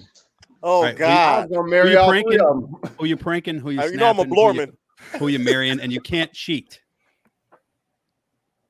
Who getting the prank? You know what? I'm a prank Angela Bassett. Ooh. Okay. Just because it's not as fault. Yeah, she. I mean, age-wise, I don't think we could pass. That's the only reason. The blacker the berry, the sweeter juice. It's the older the berry. I'm gonna have to say Megan Good. I'm a snap. Okay. Wow, Biker Boys, Megan Good. So you're marrying Rihanna. Okay, the crazy one. I can't fault you on that one. Bro. Oh no, man. She's got a bad history with dudes named Chris. Oh shit! But a bump. Brian pulls up from 35. Right. Pulls up from 35. Nothing but water. All right, Brian. On that note, Chris. If you got to jump off, thank you so much, man. Thank y'all, man. Hey, thanks, brother. Nice to meet you. All right, Brian, you're next. He's gone. Let's talk about him. I'm going to give you. Who do I want to give Brian here? Who would be very sinister? I'm probably gonna have to Google these people anyway. You know what it is? I think we've been too nice, especially when it comes to like us picking like political figures. We gotta bring out the baddies, right? Yeah. We giving straight baddies from here on out, and we're gonna put people in hard, give them hard decisions. Hard decisions. All right, I'm gonna give you. I'm going to give you Caitlyn Jenner. Oh, Jesus Christ. Oh, come on. That's easy. At least I don't have to fucking Google that one. That's super easy. Okay. Victoria's Secret model, Emily Ratajkowski. Oh, come on. You don't know who that is. Yeah, I mean, I don't even know who that is. I know who anyone is, so. Yeah, oh, thanks, Delvin. We'll save that one for you. Delvin's like, oh, I know who that is. Yeah, Delvin's like, I got that one. She on my lock screen. Not thick enough. Nah. Yeah, that's the thing. Like you bring up supermodels and there's nothing to them. Okay. All right. I take it back. No, I just forgot mine too. Shit. I'll take it back. Since he forgot his, I'll give you another one. Yeah, you can give it to Delvin. He knows who that is. But yeah, go ahead. No, I'm not giving that to Delvin now. Yes. All right, pause. You can give him a guy. Give him a guy. All right, no. I got one. Pink. You already gave me Caitlyn Jenner. Ooh. I give you Pink, the musician. All right. Hey, I'm familiar. I'm from. Oh yeah. Yeah. Oh yeah. Selma Hayek. I'm glad I didn't do that one. I'm glad I almost did that one, but okay. This is you, Brian. You're marrying Caitlyn. Go ahead. Yeah. Go ahead. Obviously, I'm snapping Caitlyn. Peace, Caitlyn. I am going to prank Selma Hayek and Mary Pink. Yeah, that's a good man. That's a good choice. Because I mean, that's a good choice. Selma Hayek definitely seems like a good one to prank. And yeah, I think Pink is definitely a all around. Yeah. You know, definitely the better choice to spend the rest of your life with. Right. I think Brian is thinking prank as in, oh, you thought I was spending the night. Well, I mean, isn't that the gist of the game? We're only trying to get around YouTube bans here. Yes, correct. No, it's what we're gonna do is because it's a cyber. You know, we talked about cyber. So you're gonna cyber crime Selma Hayek. Like straight up AOL instant messenger back in the day. Are you like gonna really prank her, like throw a pie in her face or some shit like that? All right, Delvin, it's your turn. All right. I got Delvin. I got Delvin's first one because I don't want y'all to steal it. I don't want y'all to steal this one. Okay. Short-haired Nia Long. Oh my goodness, that's got him. That's a good one. Okay, I got one for you too. I'm gonna make this real hard on you because I was saving this one for you. Whoa! Let me get Tessa Thompson. Here. Who? Oh, that's another good one. Tessa Thompson. Oh, that's another good one. Okay. I got you. Burl Ives. ATL movie Lauren London. Whew. We got him, guys. We got him. Look at the sweat beating down his smooth forehead. Okay. I'm gonna snap Lauren London out of respect for Nipsey. Word. That's respect. That's respect. I think I can prank Tessa Thompson because she has a good sense of humor. She seems like a cool chick anyway. And I'm marrying Nia Long. Nia Long in the cherry thong with the lights on? Of course. Yeah. Facts. All right, well, there we go. So hold on, I'm gonna deviate here real quick. Oh, Big Haas. Oh, here we go. As I was driving, I thought of this, and this one is for you. I get to pick all of them just for you. Here they are. Because I really want to give you these three because I want to fuck with you hard style. All right. Pause. I bet. Pause. All right. Here and here they are. Angela Bassett. Michelle Obama. Oh, that's his soft spot. That ain't right. Kamala Harris. Oh, it's that ain't right. You asshole. You cold as ice, Dutch. You cold as ice. You a cold piece, man. Okay. You a cold. Unity. These are specially selected for Big Haas, and you can't cheat. Michelle Obama, Kamala Harris, Angela Bassett. Why are you He's trying hurting to give inside. Why are you giving my man heart problems on the show? See, Kamala is an AKA, and that's Alpha Phi Alpha sister sorority. See? So that makes it extra hard. But it would be easier if she was like a Delta or something. No respect, Phi Oop to the Deltas. But that wasn't right what you just did to that man. Do the right thing, Haas. Do the right thing. Wait till you hear yours next week. All right. Bernie Sanders. Out of respect for Hyde Park's own Barry. And a graphics card. I would prank Michelle Obama because she seems to have a good sense of humor as well. Barack gonna be mad. I'm just gonna prank her. I'm not gonna marry her. I'm not gonna steal him from her. Now, Haas, you understand prank is our sub word. I got you. I put the quotes up. What you talking about sense of humor? She's got a great sense of humor. Yeah. Come on, work with me. Work with me. Yeah. So I would prank. And hold on. Jenna just came back, so we're going to repeat for Jenna because we love her. She's our top. Where does she go? You're not allowed to leave. Jenna, we're giving Haas the prank one, Mary one, snap one, Kamala Harris, Angela Bassett, and Michelle Obama. You have chosen already to prank Michelle Obama. Okay. He is sweating right now. Intricate prank. It's hot in here. He needs the lawnmower 3.0 to shave the sweat off his balls. So now, it's hot in here, or is it just me? Don't be me and context it. Just out with it. You just got to answer, bro. He got you. Look, we'll get him next week, but he got you this week. I would snap. Definitely, please get me back. I would snap Kamala Harris. Smart move. And I would marry Angela Bassett. Whoa, she'll be gone in 5 years. Exactly. He's gonna get that money too. I still got logs in the fireplace. Yeah. then he'll. I can snap. I can unsnap Kamala Harris. You cheating fuck. Yeah. You knew he wasn't going to play by the rules. You knew he wasn't going to play. America's ass. You are America's ass. You thought you had me. No, I still have you because I got the Infinity Stone. I got the Power Stone. You asshole. Who are you gonna kill? Who are you gonna kill to get?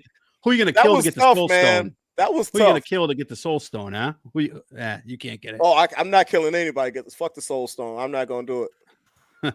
I'm not gonna do it. So, let's do this. You guys are smoking. You guys want to talk about Delvin's show real quick first, or the I'll let Mikey and Haas. Let's do the humidor, and then we'll talk about Delvin's show at the end, so he can have the final little segment. Hold on, Delvin's got a show. Yeah. No one's heard of it. It's called The Best in Monkey Porn Experience. I can't. All right. To the humidor. Let's not introduce who I believe is one of the baddest motherfuckers in the world.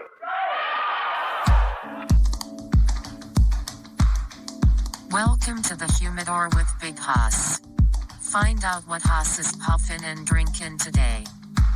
If you try his suggestion and you die, that is natural selection, and the VFU podcast is not responsible for you being weak effing sauce.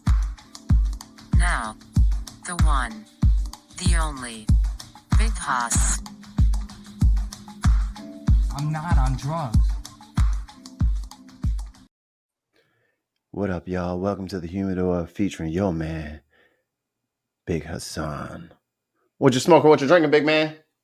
All right, I'm gonna make this quick since it's a double, but I'm smoking with my pinky up.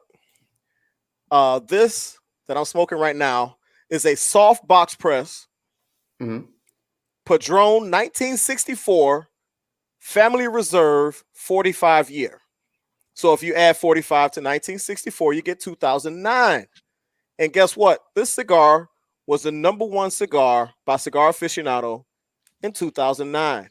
Noise. It is a Dutch. He can't hear you.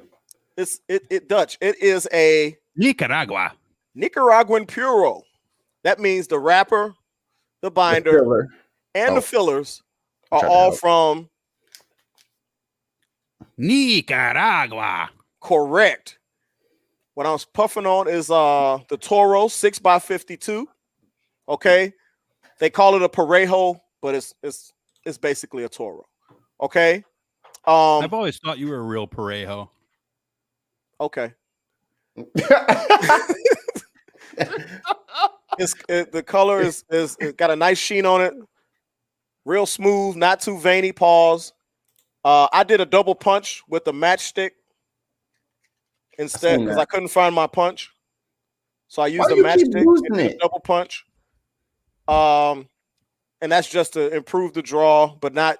I wanted to smoke it for a long time. I didn't want to smoke 2 cigars, so I did a punch so to smoke a little bit slower. Like I said, the wrapper is Nicaraguan Maduro.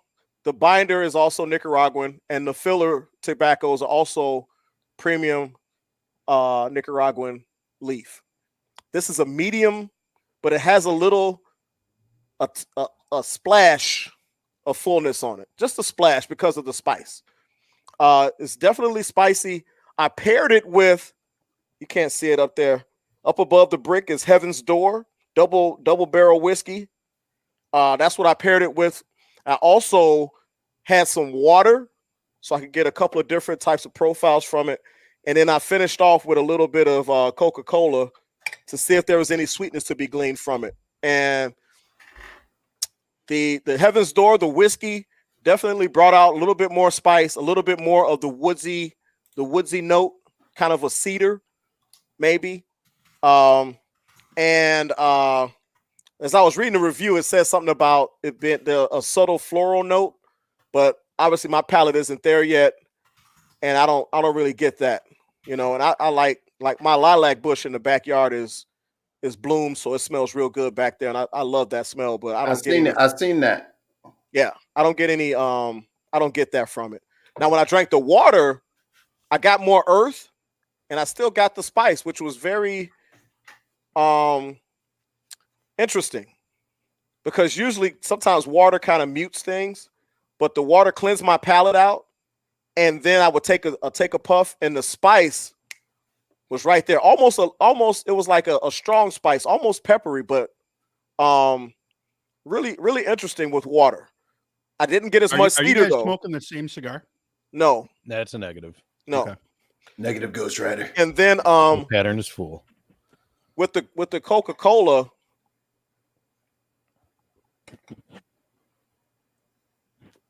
it definitely mutes out the spice and brings forward a little bit more of the woodsy note. And then there's a subtle, what would I call it? Almost like the nougat from a Snickers bar. You're gonna love my nuts. Not nuts, the nougat. You're gonna love my nuts. That's kind creamy of white center. Kind of like that, yeah.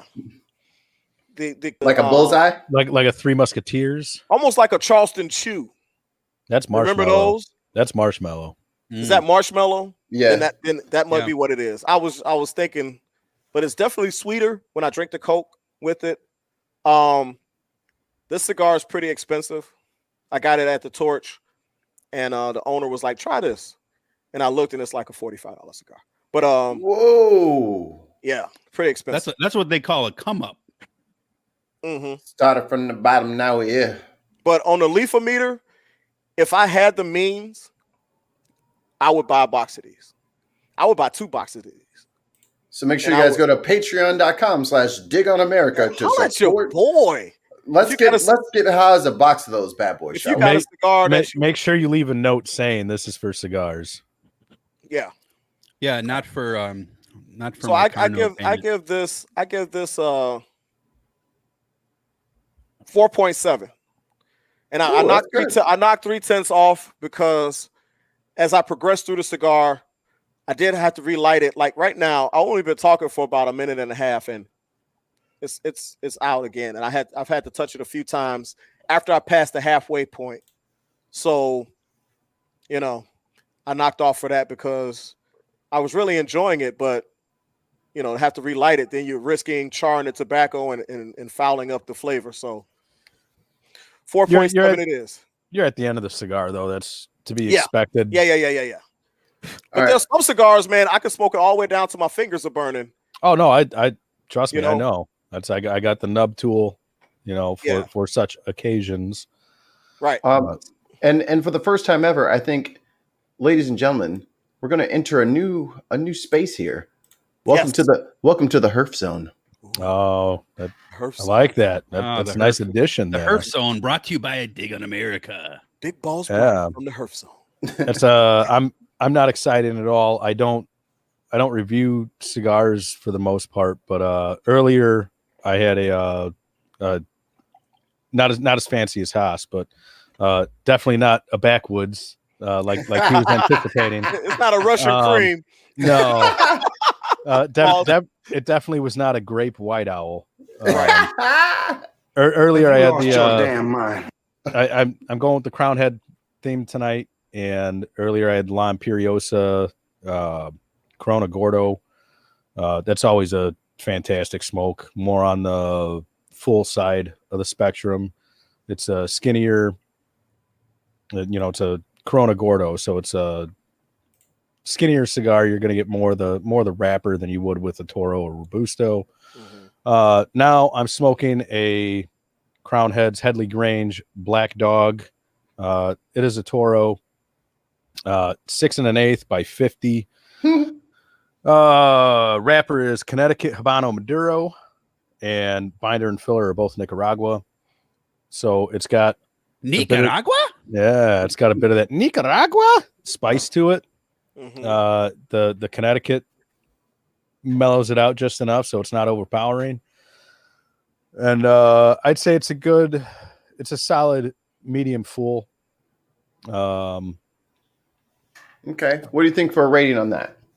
Or both each one. Give out of 5. Out of 5 leaves. And as you know, Haas can break it down to the 1 trillionth. Yeah. Oh my God, he'll go back 18 decimal points. Dude, I'm horrible on that because I mean a lot of that is the square root of 11. It's totally subjective. Yeah, it's subjective and it's definitely mood related. It's situational. But I mean, like I said, the La Imperiosa is a solid go-to no matter what. So give it a 4. The Headley Grange Black Dog. It was more limited, so you can't necessarily have it as an everyday go-to. So I guess 4.25 just to give it that. Like I said, I don't focus on reviewing it all. But we're guilting you into doing it. Exactly. So I mean, I might as well become the bitch here. So I mean, if Haas ever misses out, can we call on you to just review a cigar for us? As long as my work schedule goes along with it, I could definitely fill in. I like it. I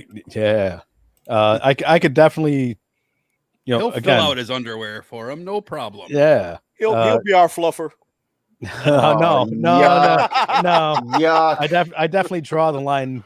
No, that's not Fluffing? happening. Yeah, so, I draw the line at fluff. No, I could get my way through a review if needed. So now, what was that JSK that you said you're trying to get? Well, I've got them. Whoa! What you sipping on? What was that? Oh yeah, okay. Tell us what you're sipping. All right, that looked delicious. Earlier I was drinking Angel's Envy. Yeah, I could tell by the bottom. All right, so I just switched. I don't know what that is. What is that? It's a bourbon. It's a bourbon. Amazing. Oh, really? Okay. Amazing. Would you say it's like a? Is that the finished rye, or is that just a Knob Creek Angel's or Envy? better, or a Glenfiddich or what? Well, Glenfiddich is Scotch. Nice try, Dutch. Angel's Envy it's solid. Isn't that about the same thing? I'm not a liquor guy at all. Isn't that kind of the same thing though? Like a Scotch and a bourbon. Normally, scotches are going to be peated at least to some extent. There's going to be some peatiness there. Peatiness, yes. So you're going to have a bit more of a what is peatiness? Like mossy. You're going to have like a burnt, like a burnt moss, like a smoky moss. It's more smoky. So I was actually pretty surprised because the Angel's Envy, it goes down a little warm. And I just switched it over to the Woodford Reserve. Another good drink. Solid selections here. Which blend do you have? Which blend? Now, I don't think the blend is any different for the Derby editions, but this is the Derby edition from last year. Oh wow! So to be noted, the Angels of Envy is 86.6 proof. And like I said, it goes down. It goes down pretty warm. Pause. Yeah, but the Woodford Reserve is 90.4. So it's almost 4 proof higher. It is twice as smooth. It's smooth. It's a higher proof, but it's smoother. I gotta say that I honestly don't remember what I paid for the Woodford. But you probably paid more for the Angel's Envy. I want to say they're both around about 40. the same. They're both around 40, 45 area. They're in the same price range. Yeah. See, now I have the Angel's Envy finished rye. See, I've only had the straight up Angel's Envy. I haven't had any other variants, so I can't speak to any of them. Okay. Woodford, I've had a lot of different Woodfords. But yeah, I'd have to go. How did the Woodford affect the cigar versus the Angel's Envy? Or did you switch it up when you switched cigars? I had a little bit. Sorry, Mikey, do you want to read that comment so they know what we're laughing about? Frustrated Atheist, thanks for commenting. Russ is smoking a Marlboro Southern Cut. The taste reminds you of a barbecue. It's made of tobacco and paper. I give it a solid 5.7692342869. It would have been so much. It's officially the highest rated ever. Yeah, because that's it's over 5 leaves. Frustrated. And by the way, that's a barbecue I never want to go to if the taste right. reminds you of a barbecue. Well, he's from Texas. Shitty ass barbecue. He's from Texas. He doesn't know anything about barbecue. I mean, if he was going to go with that, them fighting words. Them fighting words, man. If he was going to go with that many decimal points, he should have just went with pie. But yeah. No, I'm going to have to say that I would prefer the Woodford over the Angels. Okay. If that's anything. What's that JSK? So the JSK that I've got on deck is it just came out on Saturday. It was a store exclusive for a chain in Oklahoma, but the fuck the FDA Robusto. Originally it was a larger Vitola, but these are just a little bit smaller. I need a link. I'm gonna need a link for that, man, so I can get some. I don't know if he's got any left, but I will definitely. It's Cigar Puro House is where the exclusive is from. The regular standard fuck the FDA. I could definitely set you up with those. Okay. So I have to look into the exclusive version, but yeah, I haven't had that one yet. The standard fuck the FDA is phenomenal. I've gone through in the past year and a month. I've probably gone through about 3, maybe 4 boxes of them. So if that says anything, right? Okay. So I'm really looking forward to the smaller version of it. Just a little bit of a quicker smoke. Yeah, very well done. I was about to do the pause myself there. I've got something for you. Look at those low rates. All right, so I think that about wraps. Oh, I'm sorry. Thank you. Step on you. Thank you. Delvin, have you ever heard of Eagle Man?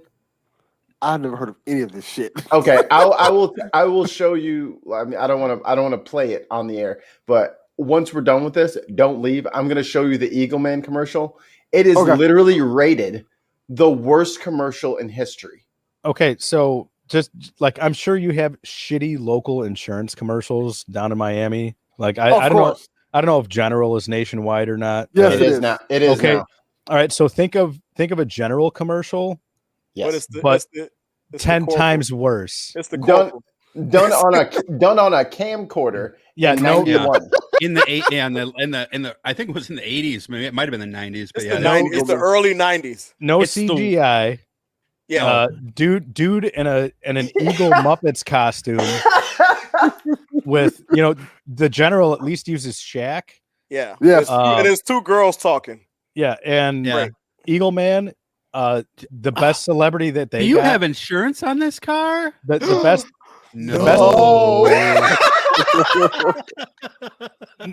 The best celebrity that they could get for Eagle Man was Man Cow from Man Cow in the Morning, who was the shitty version of Howard Stern. He has turned into. He went from being I loved Man Cow for years. Yeah, me too. But he went from being like this almost Howard Stern level guy to being this whack job conservative conspiracy theorist. And he was anti-government. Remember, he was like anti-government. I'm a libertarian. I don't know why the government is taking my money. No. He used to say that all the time. He used to say that all the time. Just because someone says they are doesn't. Oh yeah. Of course. But he's people use libertarian to hide their as a veil for their fucking prejudices. It's a beard. It's a So, beard. you know all the time. You know those corner those little corner setups that they have like for a free library on the corner by a park or whatever. Yeah. Mancow's book was in there. Oh, wow. So I picked it up and I still haven't turned a fucking page in it. Just like I picked it up just because I like, all right, yeah, I want to see what is in this book. How deep does the rabbit hole go? Exactly.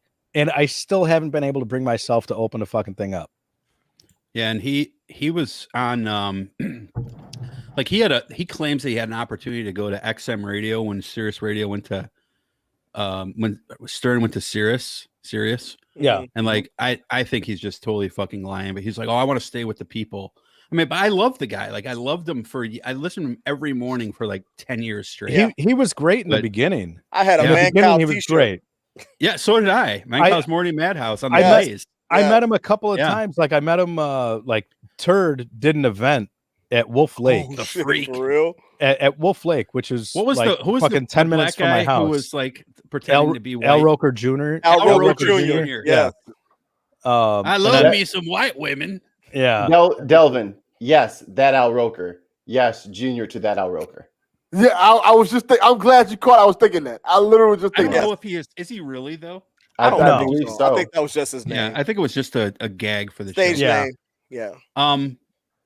Well, Mikey, if you would, will you put Delvin center stage? Delvin, I love Delvin. Absolutely. Awesome. Delvin, you got a new show. Tell us about it. Well, I don't have a new show. I have a new episode of the show. Yeah, the Still 200th episode. The 200th episode. First of all, congratulations on the 200. Yes. Thank you very much. Thank you very much. I'll drink to that.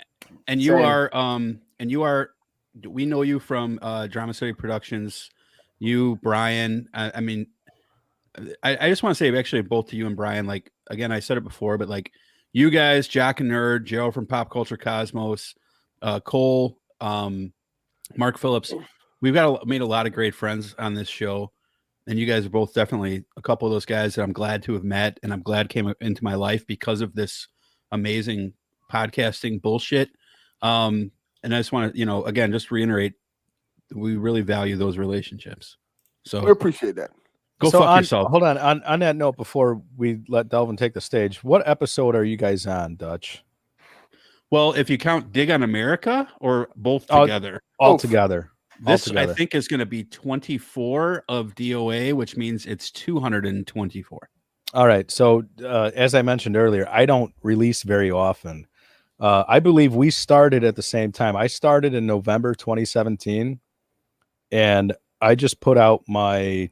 We did. We started in October 2017. I put out my 82nd or 83rd episode last week. If that tells like how far behind I am with any regular releases. I wish I brought my Herfcast. Nobody wore their Herfcast t-shirt today, you goons. I just told you I wore it and then I got to wash it. Yeah, I wore mine I wear mine actually all the time. So so earlier I had a whenever I'm changing the oil. Mine is really wrinkled, so I couldn't in good conscience. Oh, you know how the big shirt I've got to be. I was wearing a plain shirt earlier, and I had to change because I had like fucking spit up and drool on it and shit for my daughter. Yeah. And like I looked at it, it's like, oh, I need to find that fucking Voice from the Underground shirt just because it's not Voice from the Underground anymore. I got to wear that. You know what you are? You're a podcast hipster now. Oh yeah. For sure. I like them before they changed their name. That's right. When they were cool, man. Yeah, Back when TJ was there, the good fucking third host. Well, when he was here. All right, but anyway, Delvin, Mikey, you wait. You control from here, Mikey. Al Roker Jr. is not actually Al Roker Jr. His name is Ken Smith. Oh, that's disappointing. I didn't think he was really related to him. This can't be him because he's only got 1,600 followers on Twitter. That sounds about right. No, that sounds about right. Yeah, those guys are not popular anymore. Yeah. And by the way, the real Al Roker, I believe, has like colon cancer, which is very sad. He announced that a couple months ago, wasn't it? Pancreatic or colon or something like that. I hope it's not pancreatic. Man. I think it's colon. I think it's colon. It's colon. So You've got enough colon where they can remove it before it gets to the rest of your body. Shots out to Al Roker. Anyway, Mikey, take the stage. So Delvin, you had your 200th episode recently. Congratulations. Congratulations. Thank you, brother. It's important for us to give each other our flowers while we're here instead of feeling bad about it. Feeling salty about it and holding that resentment for the rest of our lives because we never congratulated our brothers on splendid achievements. So thank you and congratulations. What was your 200th episode about? Oh, just regular conversation, right? Brian knows me very well because me and Brian has always had these conversations. So it was about the latest Marvel film. I wish. So I figured, hey, Wonder Woman 1984. I do not like that movie. Which actually that movie is awful. It was such a letdown. All right, so with that being said, I have 8 minutes and 50 seconds left on that episode, which is right at the end of Mikey's segment. Yeah. So I did not hear your finale just yet, but I had to cut it short and go to bed last night. You went into DOA territory too at 3.5 hours, and you edited the shit out of me and Haas. I could tell because you couldn't hear any of the questions. I know we talked for like an hour and a half. Yes. So, and I bet you did with Haas too. So. Guess who didn't have a single edit? The professional, right? Meow. He played mine from start to finish. He did. That's because he got sick of fucking editing. Yeah, we talked about a lot of to Mikey's other credit, stuff though too. I gave everybody a time limit, and Mikey stood to the time limit perfectly, so I didn't have to edit anything off Mikey. Woo! Let's talk for like 2 hours. Yeah, we talked about Tropic Thunder for like 20 minutes or something like that. Like a 2 hour, so. To give everybody a heads up what I was talking about, episode 200, I wanted to have a conversation about the N-word. And what I wanted to do was I wanted to take people from different cultures, different backgrounds, all from America, and get their impression on how they feel about the N-word, but the first time they heard it, how they feel about it being used in pop culture, and just every little facet of that. So, to be clear, this wasn't supposed to be my episode 200. But what? This is a fact. I started recording for this in January. Yeah. That's how far ago I started recording for this. And I ended up recording over 10 hours of video footage. Guess who didn't get an invite? That's messed up. I will get to that in a second. You're getting interviewed right now, in fact. No. This is the whole thing about it. When I started doing this project, one of the hardest things I had to wrestle with was who I was going to interview. Right. With the black people, it was easy. I knew that was the easiest thing about it. Like, yo, y'all my people. I kind of know what y'all going to say. I feel like that conversation me and you guys can have at any point in time. Right. Now, when it comes to my white friends, on the other hand, that's a different conversation. I was pretty shocked not to hear Seamus. I think Seamus is mad at me, by the way, which is funny. But you also did you not tell me that there were white people that you talked to that I think a couple of them, because you talked about what they said, and did they not make the cut? Like, did you leave them out of the show completely? Oh, some made the cut. Some were, like I said, 10 hours of video. Reduced to 3.5 hours. Yeah. So a lot of stuff was cut out. We should be looking forward to part 2. Oh yeah. What I did what's the Patreon link so we can get the uncut footage? I was gonna say, you hit it right on the head, Mikey. I put the full videos on Patreon. Woo! Look at Delvin, make that money. Link the full videos and audios on Patreon also, so everybody can hear everything uncut. And I think I did that because for multiple reasons. One, my whole idea with doing this thing was I wasn't trying to ruin people's careers. I wasn't trying to get people canceled. I just wanted to have an honest conversation. And with me having these honest conversations, tough topics came up. Things were said that probably should have been said. And I'm quite sure you heard some of that stuff in this kind of doc thing I did. So it was like I could put this all out for people to hear the whole conversation and make their own opinion about it. But particularly with one interview, I felt like if I put this whole interview out for everybody to hear, yeah, that would I would have felt bad because of the ramifications that would have came with that. So I said, so I felt like the best way to do this, and this is my whole idea in the whole beginning process anyway. I wanted to get kind of a snapshot of America and how they feel about the N-word. That's why I specifically asked certain questions, like, because one of the things I did notice was like everybody loves Quentin Tarantino. Not me. But to Mikey's credit, because he doesn't like Quentin Tarantino like that, Quentin Tarantino uses the N-word in a lot of his movies. Yep. But it always seems like out of all the directors and out of all the filmmakers and out of all pop culture in general, he gets the pass. Yeah. So I always wondered, like, why out of everybody who uses this word, Quentin Tarantino is always the one where people were like, because I can't think of a black person who doesn't love Pulp Fiction. But I think he kind of gets his N-word pass just because he gets Sam Jackson. You know what I mean? He gets shit, I'm trying to think of other people now. But you know what I'm saying? But he gets a lot of people. He gets clout. He uses the clout of his actors to kind of let him get away with some shit that he probably, if it was like a bunch of no-name people up there, they would be like, man, if y'all don't get this little crooked nose motherfucker the fuck off this damn thing. Like, you know what I'm saying? But because Sam Jackson is there, because Jamie Foxx is there, you got to respect the game. It's like, well, if they say it, I'm going to let it go. So not as much I have a question. But go ahead, Brian. I'm sorry, Haas. No, you're fine. You're fine. I'm just curious. So, Mikey, like I said, I didn't get through all of your segment. Do you feel that, all right, you've already said that you don't like Quentin Tarantino. Do you feel that he's using it as a use for good or evil? I think I said it. Well, you might have missed the part. I said, I really think he just really wants to be black. He just really, he has a real, like, he's a very fetishy kind of person from what I can observe. Uma Thurman, wiggle your big toe for about 45 minutes. Like, come on, bro. We get it. She has feet. And to be fair, Mikey is another one who kind of said that similar thing. Somebody else said that similar take too. That Quentin Tarantino kind of has this black fetish in terms of like how he popularizes black culture in terms of like Jackie Brown is a perfect example of that.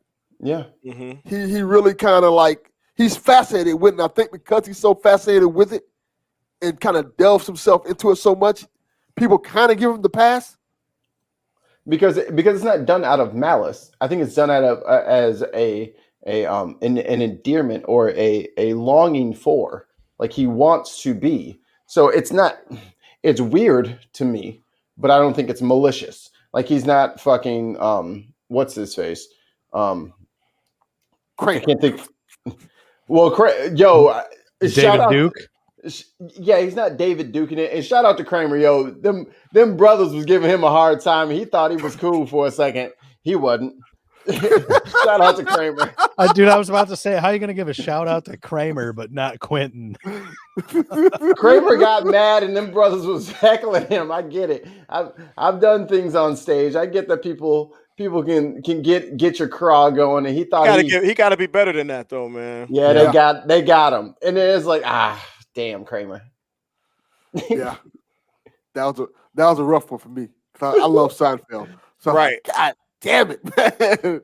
I saw his episode of Comedians in Cars Getting Coffee with Jerry, and they addressed it, and it kind of explained it, and he said, "Yeah, I know better." Mm-hmm. But I was losing the crowd, and I flipped out, and I made the wrong call. So he's at least sincere and genuine in his apology. So I'll take the apology if I'm allowed to. You know, at least it appeared sincere. Genuine. That's I didn't see that episode, so I can't speak on it. But it's pretty. I mean, dude is an actor, so right. I will say this, and this is one of the reasons why I want to have this conversation, because I always found the fascination with the word fascinating, because even in Black culture, there are so many opinions on who should use it, who shouldn't use it, how it should be used. Should we be calling each other that?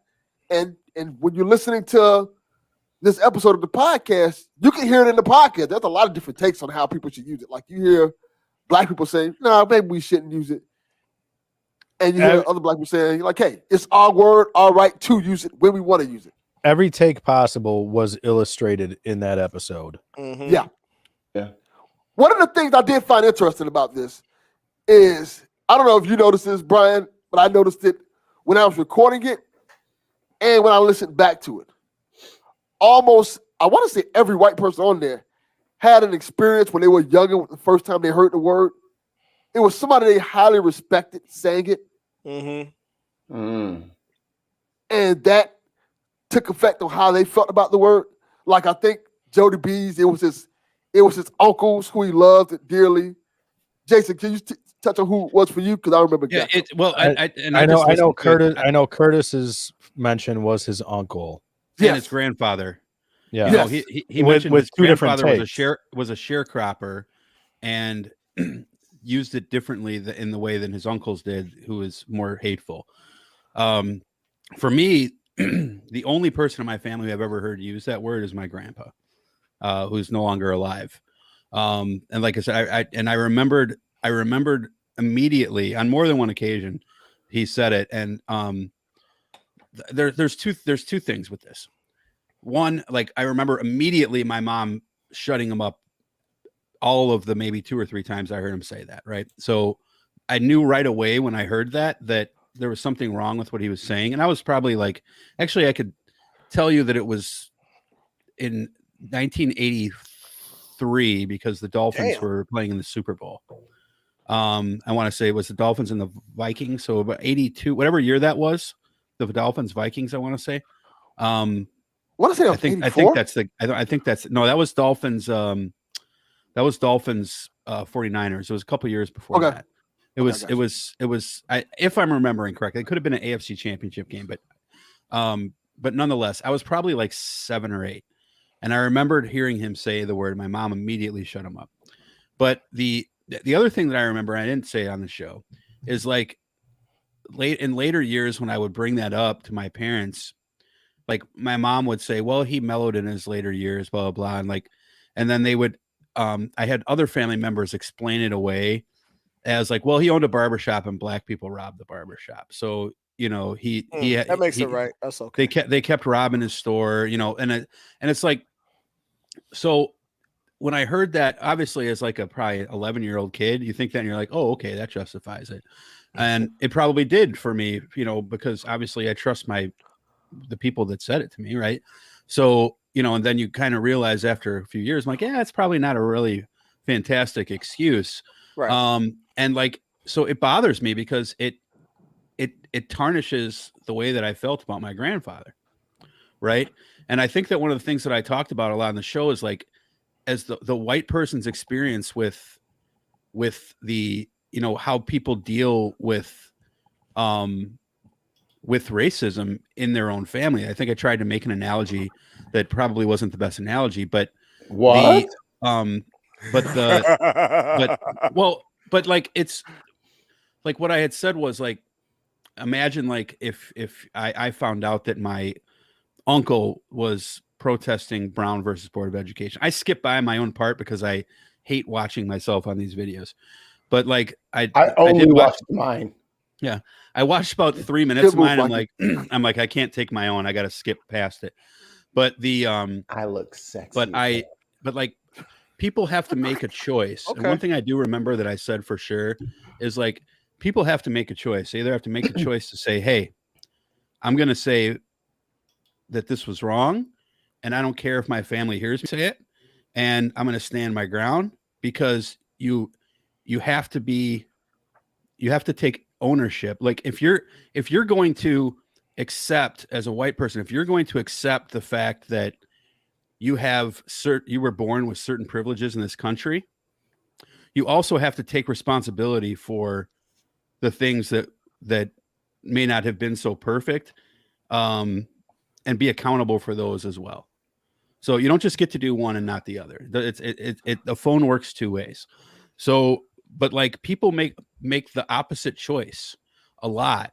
And the opposite choice is, instead of saying, yes, it was wrong, and I completely condemn that, and I still loved my grandfather, but I'm not proud of it, and he was wrong, and I'll go to my grave saying he was wrong and apologizing for it. The other issue is people say, they justify it. They say, oh, but it was different. Oh, but it was this. Oh, but it was that.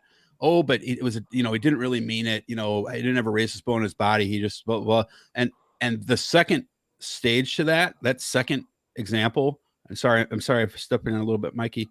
That part is dishonest and it's wrong, and it needs to go away from our culture. Yeah. So Haas and Dutch and Herf, you heard most of it. What did you guys think about my take on it when like Delvin asked, like, should black people say it amongst black people and stuff like that? Like should black people say it at all? Like my take was, for the people who haven't heard it yet, I just realized that is kind of dickish that I just kind of pigeonhole it so only people that haven't seen it know what we're talking about.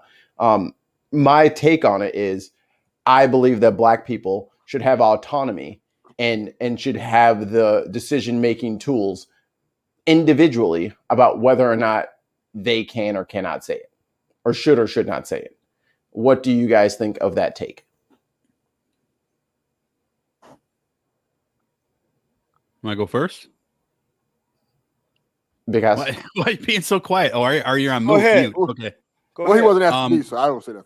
Well, I thought Mikey's comments, and I actually, like Brian, I think I still have like 3 or 4 minutes of yours to listen to. Mm-hmm. But I did hear the vast majority of yours. I think that your comments echoed the first guy, the light-skinned dude, mixed guy. Mike. Yeah, Mike. No, that's I was going to say the same thing, is that like you and Mike have pretty much the same outlook on it. Mike, I think, is a little bit more extreme than you. Mm-hmm. Angry black man vibe. Yeah, but basically the same outlook. Who was the dark-skinned dude who had the hat on? Akeem. That motherfucker was deep. Like I was like, oh shit, here go Dutch again. I really enjoyed his take. I really did. Like I already knew what Haas was going to say. Like I didn't even watch Haas's part, to be honest with you, except for like the first couple minutes, because I've heard that for 3 years. So like every day I hear that, I've heard that. So I kind of know I'm going to, but I was driving and I wanted to skip through and hear the people who I didn't know. Did you actually answer Brian and Dutch, or did y'all just spin off into something else? I didn't hear y'all actually. No, y'all just said, yeah, like the first guy. Like you guys didn't actually answer. Yeah, but like I thought your answer was like his. I thought it was fine. Like it's, first of all, it's your opinion. So that's number one. Number two is the question is, do you think that individual black people should have the autonomy to choose? That's the question. Yeah, of course. I think white people should have nothing to do with the conversation whatsoever. White people would try to keep that word. And again, that's something I've never seen. I think the more dangerous thing is that most white people that I know, they realize that word's bad, but they do the other shit that's more covert. The thugs. And the covert stuff, like, war on crime, black on black crime, that sort of stuff. Those things to me are way more damaging, because they are able to slip past the goaltender in settings where black people are not around. Like I have many times been in situations where people will tell abhorrent racist jokes or gay jokes or whatever, and they always look around the room first, to see if is there a Chinese guy in the room before I tell this Asian joke. Go ahead. Classic joke is, gee, how does every black joke starts? Right. Yeah. That's I've never heard that one, but you're right. Looking over each shoulder before you start talking again. Yeah. I will say this. I found it fascinating, the responses I got to this episode, because all were positive. That's a good thing. But it was interesting to see who people gravitated towards. And one of the things I thought for sure was going to happen was people were going to be pissed off at certain segments, particularly Jody B's on from Pro Boys. And is that the guy with the beard? No, he's Arkansas. Yes. Oh, I must have not. Dude that got his face shot off. Yes. But what's interesting about his segment is a lot of people liked it because he was brutally honest. Yeah. And when me and him talking about it, because like his, much like yours, Jason, was like 2+ hours long of us just talking. Was this a white guy or a black guy? White guy. I must not. Was he last? He was just before Mikey. I don't even remember seeing him, so I have to admit I missed that. I didn't watch. I listened, but Jody B, Po Boy, like he's the one that you. I know who they are. Yeah, the Po Boys podcast. Yeah. Well, I know I'm sure you've heard the getting his face shot story. Yeah. But he was the one that he talked about being homeless himself and being able to make fun of homeless people. Yes. That's got to be the most standout point that would make you remember his side of it. Yeah, I'll have to pay attention to that because I didn't. He's right before Haas. It's Haas and then me, and then it's over. Yeah, but somehow when I was skipping forward, I must have accidentally skipped further than I thought. So more to listen to. Yay! So Mikey, to answer your question, yes, sir. I definitely respect yours and Lacombe's take on it. White people have no business using it, taking it back, or anything like that. Why would you want it back? That's and why should white people be able to take it back? People feel that I think I said this on Delvin's podcast on the episode, was that a lot of white people feel entitled to having whatever they want because they've had whatever they want, I said that too. Systemically for so long. They've been included, they've been thought of, they've been catered to in so many ways, and it's so prevalent that it's like blinking. It's like, what do you mean I can't say it? And what do you mean I can't say it? The finish of that sentence to me is, I'm white. I could exactly say what I want. I can. So, all right. First of all, Frustrated Atheist. We're talking about Delvin's episode, Delvin Cox Experience, episode number 200, where it's a 3.5-hour conversation with many people about the N-word. That's the episode that we're talking about. No, good boy. Being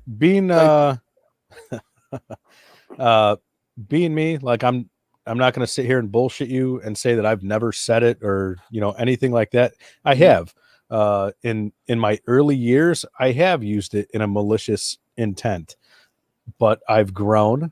I've learned. I've learned how malicious it actually is. Right. Mikey, one thing in your conversation that struck me that I related with was, how you felt about using the F word, not the 4-letter F word, but the 3-letter F word. Kind of the same thing. How you used to say it, but you've grown and learned, and now you don't anymore. I've learned to be responsible with my speech going forward. Exactly, and that's how I am with this. And luckily, I've been that way for a long fucking time. But. Yeah, do you feel like that's like PC culture, like encroaching on your First Amendment rights? No, not at all. Yeah, exactly. Because as stated, in many previous conversations, the First Amendment goes as far as your nose. Right. You have the right to say it, but you also have the right to the consequences, to get your ass whooped for the consequences. Everything else that goes along with it. Yeah, coming at me.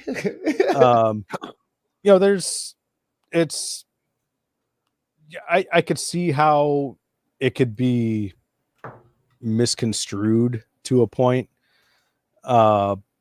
as far as being a white person, be like, oh, well, it's okay if I say it because I've got the pass from so-and-so.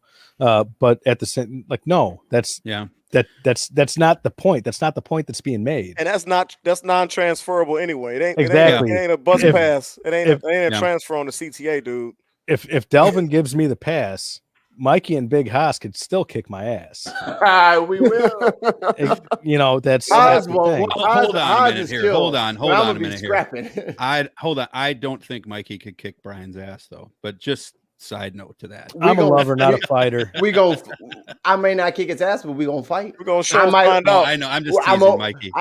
Hey, he definitely has the forearms to fucking pretzel my ass up in a heartbeat. Right. I'm watching. He over here kind of casually flexing. I gotta just vein popping and shit. I'm like, oh, that motherfucker got super. I just always picture in my head I'm like just a little dehydrated. Kevin Hart punching Hulk Hogan or something like that. But I'm not short. Where do you get? I wasn't talking about you specifically there. That was not a comment about you. Oh, I'm not little. It's like Toby. It's like Toby. Toby Mac. No, this new rap artist that's taking the world by storm. He's got a song. Toby Nigwe. He's got a song that says, "Try Jesus, don't try me." Great song. Because I throw hands. You can't be like, Darnell in 6th grade said I could say it, so I'm saying it. No. Darnell just got your teeth tested. I mentioned that like when I was in the rap community that I used to I was given the pass by multiple people, like multiple different groups. Mm-hmm. And like even the couple times where I would use it with the A at the end in those groups, it just never sat right with me. Nope. You know what I mean? Like it never felt good. And I think it went back to what I had learned from my mom about it. Mm-hmm. Why would my mom shut my grandpa up about this? And then I'm going to say that even if I'm saying it in what I believe to be an endearing way, it still doesn't make any sense.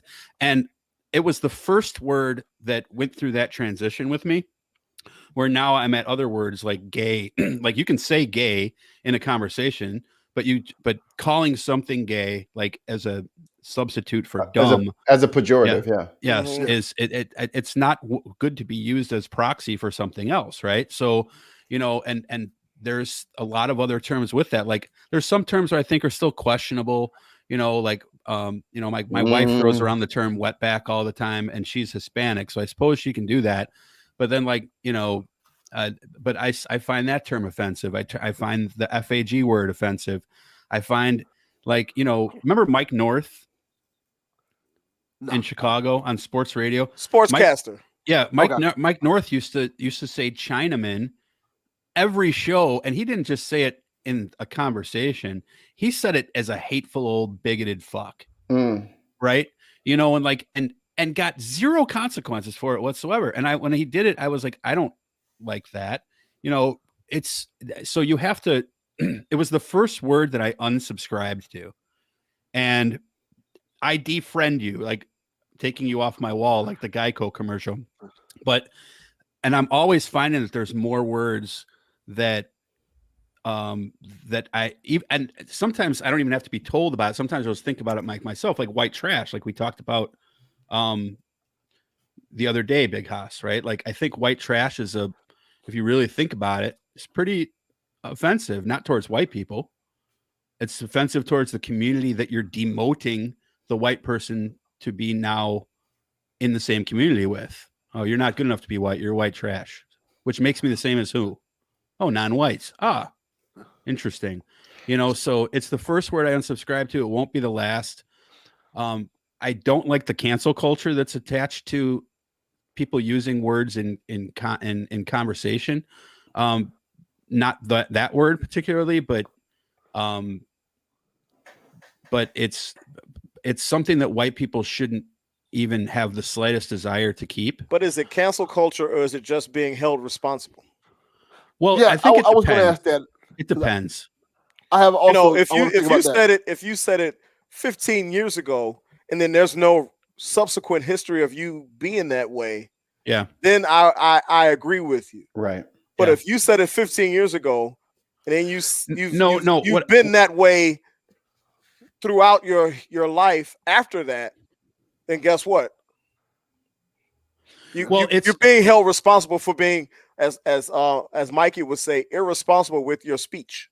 And I do agree 100% with what Frustrated Atheist said right there. Especially, and it's become even more so real. I hate the R word so much. Yeah. I hate it so much. But like I had to talk with my son about that the other day. I had to talk to him about saying that when he's playing Apex. Yeah, and libtard too, by the way. Obviously, if you're calling someone a libtard, but see, like there are people who. What my problem is with cancel culture is this: is like I just said Chinaman, libtard, and a couple and gay in the last 45 seconds in talking about the negative use of that word. So you should be canceled. So there are people who will be like, oh, you're fucked up for doing that. Yeah, exactly. I don't agree with.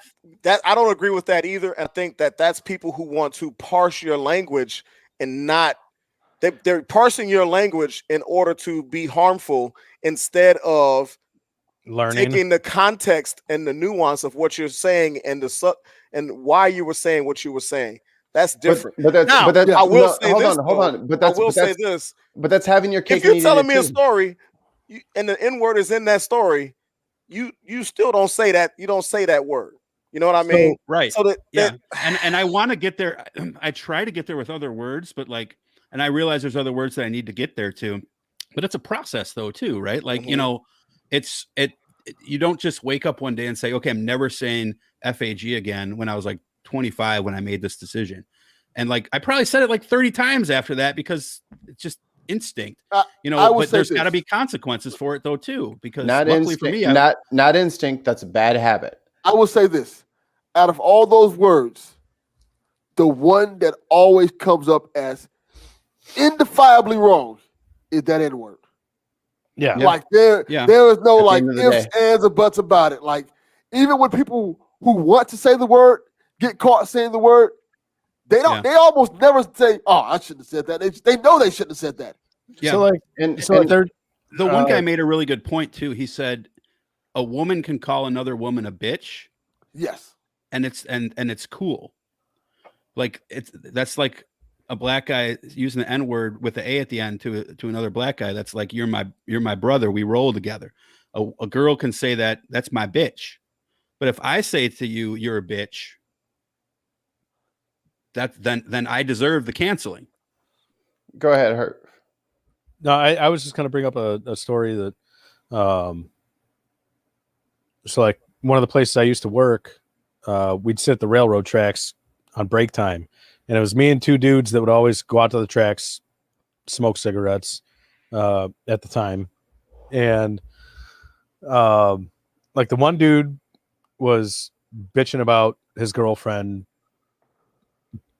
whatever it was, and leaving the toilet seat up. Yeah, and I was a little too comfortable, and two dudes, both of the same nationality, and like they're bitching about the woman, and I was a little too comfortable. I was like, shit, whatever happened to falling in love with a ninja with a bus pass?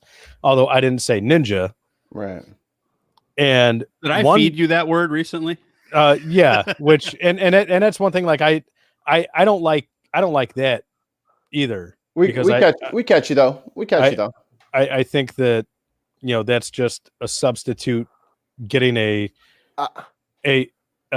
inconsequential pass. But anyway, going back to the story, one dude got pissed off. He's like, whoa. Like, what did you just say? Mm-hmm. And the other dude's like, oh, come on, and it was, complete opposite sides of the spectrum in that moment. And me at the time, it was like, all I did is quote the movie, that's it. And, dude stayed pissed off. Other dude was cool, so it's, at that point, it's like, all right, I guess it's really not right for me to use that in any context. I got a couple notes here. So like the gift of the internet is we're all so much more connected than we have ever been previously in history. Like, there wasn't a time previously where the three of us in 3 different cities can connect weekly and have this. Like, this wasn't a thing previously. So with that interconnectivity comes, unfortunately, a greater responsibility for being as earnest as possible. And I say that to say we have to mean what we say and say what we mean, especially when we're only able to use our words to communicate with each other.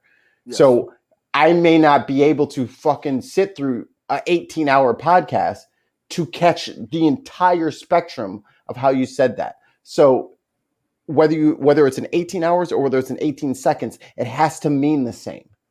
And that's a responsibility for all of us going forward using the internet. Because, I mean, if you want to just like talk to people and say whatever you want, then you can, it's only conversation by conversation, right? And you can't really be taken out of context without somebody like Dutch said this, Haas said this, Delvin said this. But then it's like, oh, well, he probably just misunderstood me or got it wrong. But when we're so used to using the internet for conversation, that's also forever because it's the internet. Yeah. And those words aren't going anywhere. And you know, this conversation took place live in real time, and it was probably 8 years ago now. Maybe 9. So if that's any kind of, not that I'm saying it makes anything right or wrong, but right. just to, like, you know, it's not like we were sitting there on our phones like right. We're in a new age. Yeah. And with a new age comes new rules. And we can't sit back and say, fuck that, I'm not changing my rules. Because I was a frequent R word and F word user. Frequent, because I'm an online gamer. And that was the culture. And not to excuse it, but I didn't stop other people from doing it. I do now. Or I just don't engage at all, and I don't talk to strangers on the internet, on video games. But I was a part of it. So how does that happen? How does that happen? Like if you're in game chat, you know, whatnot, and somebody gets out of line, how does that happen from you? So do you immediately? I shame the shit out of them. I was going to say, do you immediately go to, hey, fuck you, or do you start with, hey, dude, that's not cool, let's not do that? I never start with the hey, let's be cool thing, because it's usually a bunch of racist kids from the South. So it's always, I'm into like, wow, look at the guy on the bottom of the leaderboard dropping R-bombs. That's crazy. And they know that it's not. They know that it's not. Wow, he's got no kills and 3 assists, but he has the nerve to talk about people with disabilities like he's some sort of champion. Like, listen to this kid. And then they'll, oh, shut the fuck up, man. You sound like the dirty N-word anyway. I was like, oh, there he is. How many other ones you got, buddy? And then I used to like want to do that as like a streaming thing, just exposing racist kids online. But to get all my videos would get taken down. So I just figured, it's not worth it. And then I was like, you know what? This isn't worth my. Goddamn, that brings up another question. Like, so personally, I think that's a great idea. Dude, is that not a possibility because of censorship? I'm glad you brought that up. The problem is when kids are when kids are in game chat. There's speaking. The problem becomes they could have music playing from their phone.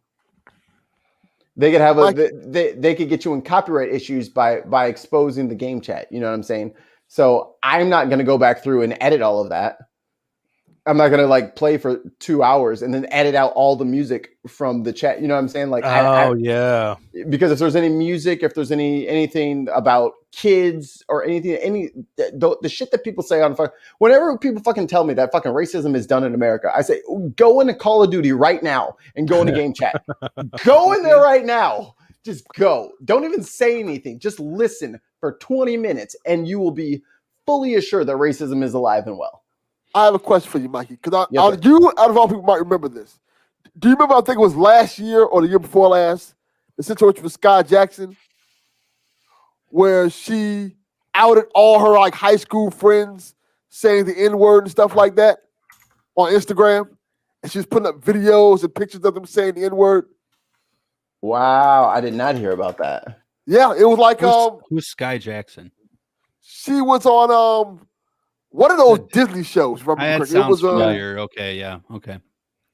I was going to say it sounds like a Disney actress name. They name them post hiring them. Oh, your name's going to be Sky Jackson, and it's SKAI. Yes.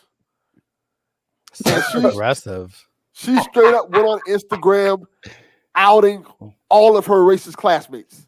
Mm-hmm. She did an interview with Entertainment Tonight. It says ET's Melissa Johnson spoke with actress Sky Jackson, who has been using her platform to expose racism on social media. Jackson recently shared the Flash's Hartley Sawyer's past tweets, which included racist and misogynistic language. Sawyer has since been fired from the CW show. Who was that actress play on that show? Actor or actress? Is that a that was a man. He was the Hartley Sawyer. If you watched the Flash TV show, I did. Yeah, he was elongated man. Oh, okay. Oh, really? Okay. Yeah. He looked like the. All right, elongated man sounds like the worst fucking villain ever. Yeah, he was a good guy. Sounds like homeboy from fucking The Boys. He looked like you know what he looked like? He looked like the ShamWow guy. Yeah, that's like Meg getting her superpowers with long fingernails like that. Like that. That's pretty fucking bad. Happens when you can't get Plastic Man on your show. Right. You can't get Plastic Man. Let's get this. All right, look, guys, we can't license Fantastic Four, so we're just gonna have to come up with this bullshit. My thing with the, and I don't know if you guys see this or not, but like as a white guy, like again, I've been in many situations where people and generally they don't use the N-word. Sometimes they do, because I think for most people that's past the line. I at least in my anecdotal experience, but it's the stuff just short of that you hear all the time, right? But I remember I was sitting at a bar in Bakersfield, which is a very fucking racist town. And like the great part is that Melissa has actually realized this too, because I raised four biracial kids, two of whom are half African-American. Like my oldest daughters are half black. So, and I've told her from the beginning, we're raising two black women in this town. This is a racist fucking town with MAGA flags everywhere. And like, she's finally caught on to the fact that I wasn't bullshitting. Right. Like a kid kicked my daughter at school and called her the N-word, and then she punched him and she got suspended. Shocking, isn't it? That's how that works. That's how that works. Yeah. But then I went to the school, and guess what? That turned around real fucking quick because they weren't ready for a fucking white guy coming in there telling them what they should already fucking know. So they so I'm sorry, but I would take a black mother over a white guy any day in that fight. I think that possibly so, but I don't think that they saw it coming. Because they probably figured that I was just going to explain it away, and I have no tolerance for it anymore. But the thing is, like, I was at a bar with Melissa called Vise. It's a real shithole, like where the seats are falling in, country bar. And the hoods are on the hook. Yeah, exactly. And I'm sitting there, and Kenny Chesney or whatever the fuck is playing. I don't know who Kenny Chesney songs are, but I'm guessing. She thinks my tractor's sexy. So the guy sitting next to me, there's three people sitting next to me. One's an old lady, right? And the guy sitting right next to me is talking to these two other people, and I'm sitting there with Melissa, and we're having a drink. My kid just got suspended for kicking an N-word. And I'm dressed in a suit, and Melissa's wearing her little dress because we're going to a wedding and we're early. This guy's talking to these two people, and he goes, "Well, it's something about Eddie Murphy, right?" Harmless comment about Eddie Murphy. And the old lady says, "Who's Eddie Murphy?" So I heard her say, "Who's Eddie Murphy?" What? And I'm like, this lady, who the fuck do you not know who Eddie Murphy is, right? But then the guy leans over and he goes, "He's a ninja." Using the other word, of course. And I turned to the guy immediately and I said, "Hey, no." I'm like, you got to be better than that. You're in fucking public place. Calm the shit down. He goes, "What are you making such a big deal about it for? It's just a joke." And like, that's the thing. He's like, and then, so I start arguing with the guy and he's like, "I don't have a racist bone in my body." And I'm like, then why did you say it that way? Because your whole damn body's racist. Yeah. If you just proved your own statement, right? And I'm like, But then the bartender comes to me. The bartender was a Hispanic girl, if I recall correctly. Bartender comes up to me and she goes, "Please stop causing problems here. Those people are regulars." Fuck you and your goddamn bar. Okay. Word. Like I'm causing a problem. And like, it's the same exact fucking thing that I have with my own family, especially last year during Black Lives Matter. And before that with Kaepernick. Like I try to explain something to them that, and like one of my uncles literally said, there is no such thing as racism. It's all bullshit.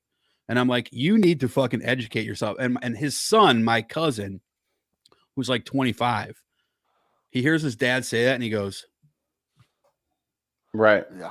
The kids know better. Right. And I'm like, come on, dude, you can't fucking just say, like, he didn't use the N-word, but he said, what I find that he did is because I find that to be more dangerous because they plausibly deny stuff.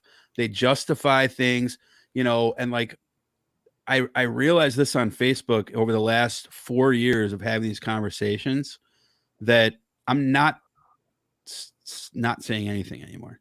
100% of the time I'm going to say something. I'll be respectful the first time. That's the difference between like the way me and Mikey handle it. And that's fine. I'm not telling him how to handle it. I'm saying I'll say, look, don't do that. I was respectful for 3 hours. You kiss my ass. No, you know what I'm talking about, right? Like if he had called you that word, he's out immediately. You don't talk to my friends and my co-hosts that way. Doesn't happen. Sorry. Like when he told you to shut up, I was like, no, you don't get to say that. Yeah. Right. So like, you don't get to fucking say that. Was that after I left? Yeah. Yes. Yeah. So Must have been. It got worse, bro. He's like, no, dude, shut up. I'm like, no, you don't get to say that. Right. So I'm glad I wasn't on there. But you would have went just as nuclear as I did. So wait, was this in the last episode you guys were talking about earlier? Yeah. Oh boy. So here's the conclusion to this is I'm not the troublemaker. Right? Like in that particular context, I'm not the troublemaker. It's the person who says the comment who is the troublemaker. The person telling people not to say shit is somehow identified as the troublemaker these days.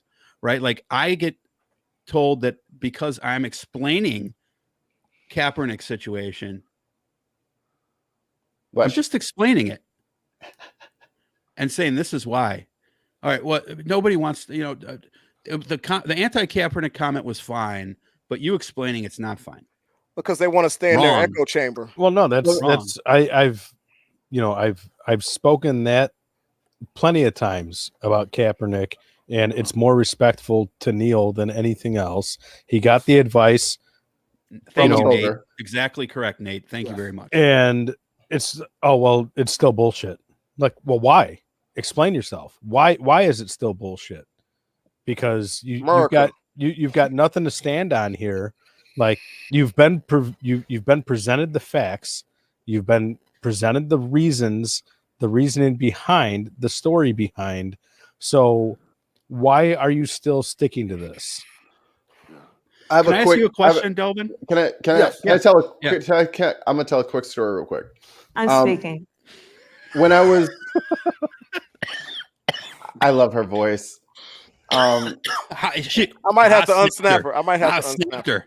No. Oh, way to go! We got the sound bite before I did it. We got the sound bite before I did it. I'm speaking. So uniquely. I was living in St. Louis. She does have a very fucking sexy voice. I was living in St. Louis. It's like 2013. I wasn't driving. St. Louis. Sorry, that's where I'm from. Yeah, no, sorry. I don't know. No offense. Well, you should have been born somewhere else. I just hate the city. That's all. Yeah, it's not my fault. Anyway, had it on deck, big boy. So like, because of racist, quote unquote friends, I left New York and I went to go live with family. I'm working at the grocery store. Started at fucking minimum wage, and it sucked. And I didn't have a car. I didn't have money to get a car, so I was walking everywhere. But there was a bar across the street. So I would go into the bar with some people from work, and then it was like a fucking walk home. So we started going there like, I don't know, a couple times a month, and that turned into every week, and then that turned to a couple times a week. We became regulars. Us people from the grocery store would come over after our shift, go have a drink, and then either take the bus home or walk home for the people that live close by. And then that was 2013. In 2014, Michael Brown was shot by Darren. I have a small dick and I'm scared of everything. That's a long last name. Yeah, it's weird. So the Ferguson shit happens, and the mood of that bar, which is owned by white people, and the regulars were white people, but they had grown to know, and I was friends with them all, and for a year at that point. But once that happened, the mood shifted. As soon as Black Lives Matter started happening, the mood shifted. And this fucking giant fat piece of shit started populating the bar. And he started talking shit to me because they had like a little patio set up. So we're sitting out smoking and drinking. And he's talking shit about this, talking shit about that. And I'm like, yo, fuck you, dude. Oh, yeah? Well, why don't I just go to the fucking trunk? There's like fucking 10 people out there, right? There's 10 people out there. Everybody heard him say, I'm going to go to the trunk. Me being me.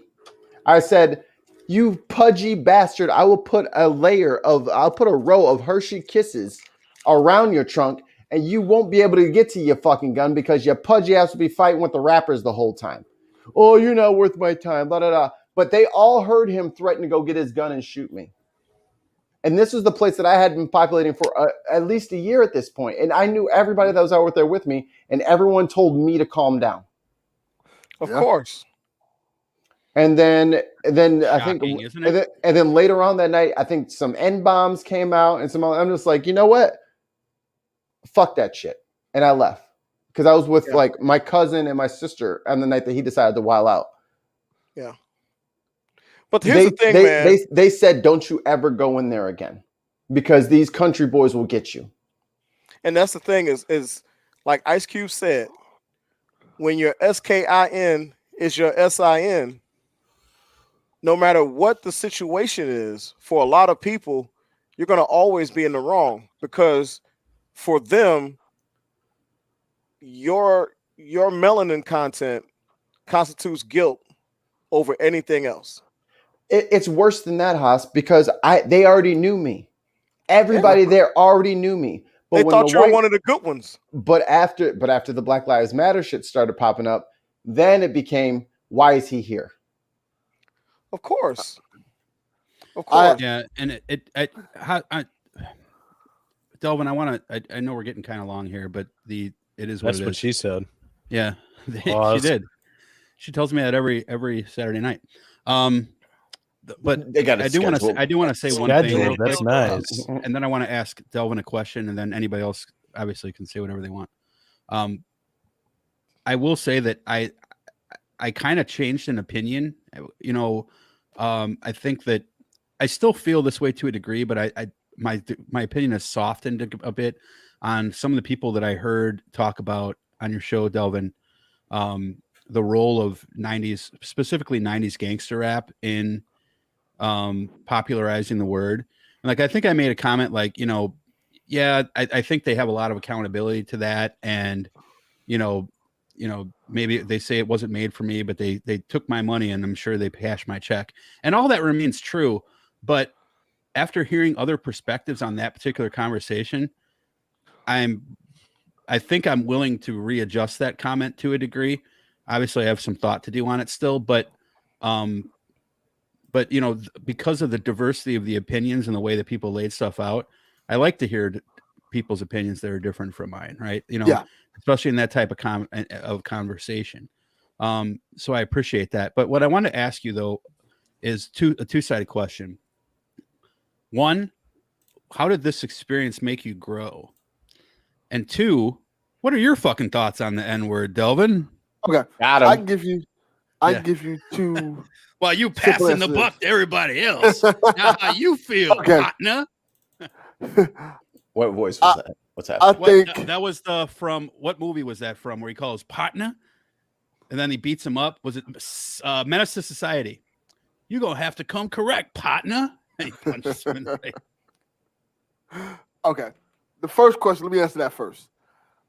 I think this experience helped me grow with people that I knew already.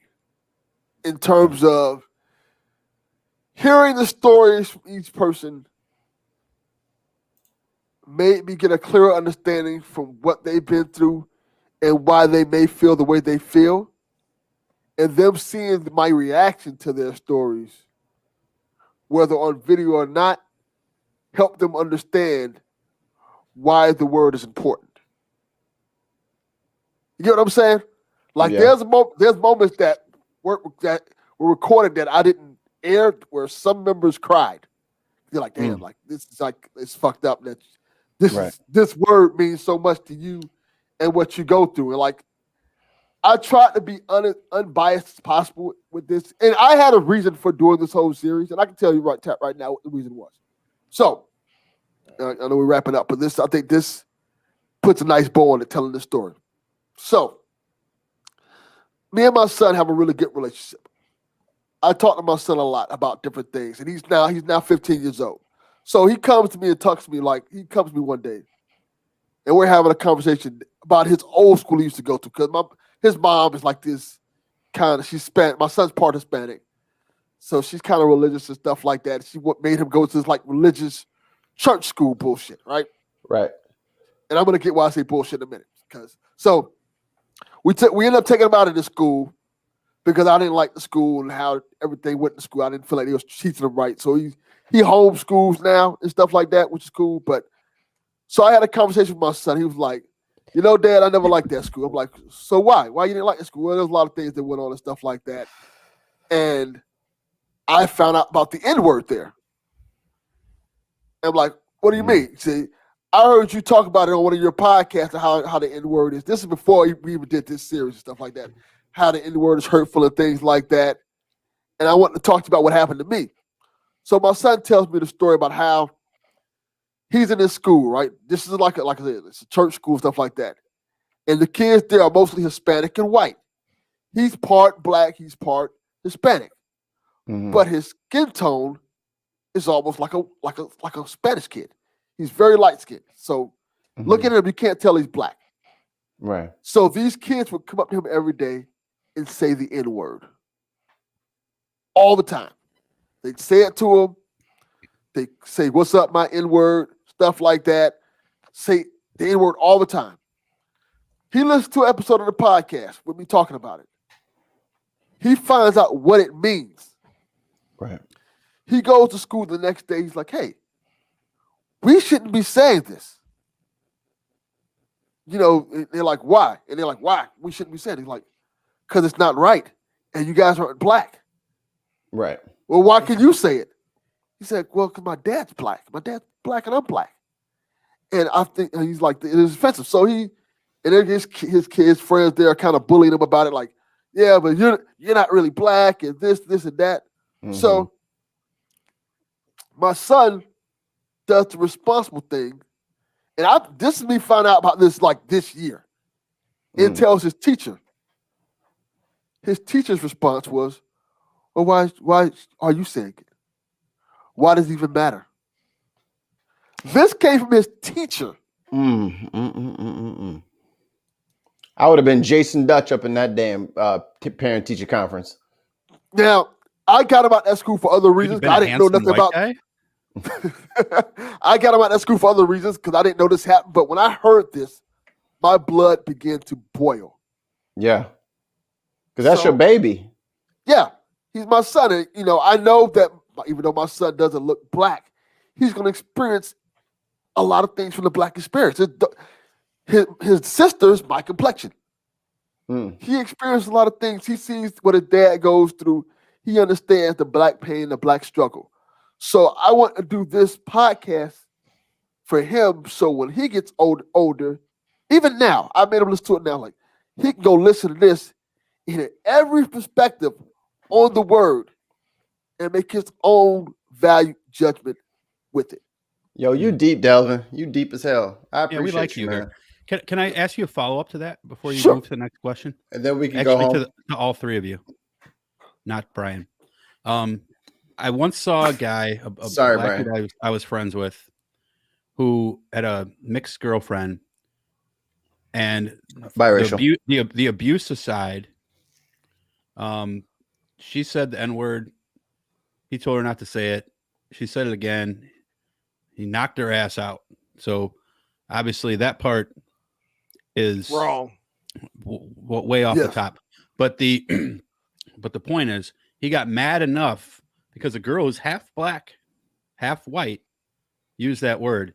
What are you guys' thoughts on people who say mixed? Because the first guy on your show was mixed.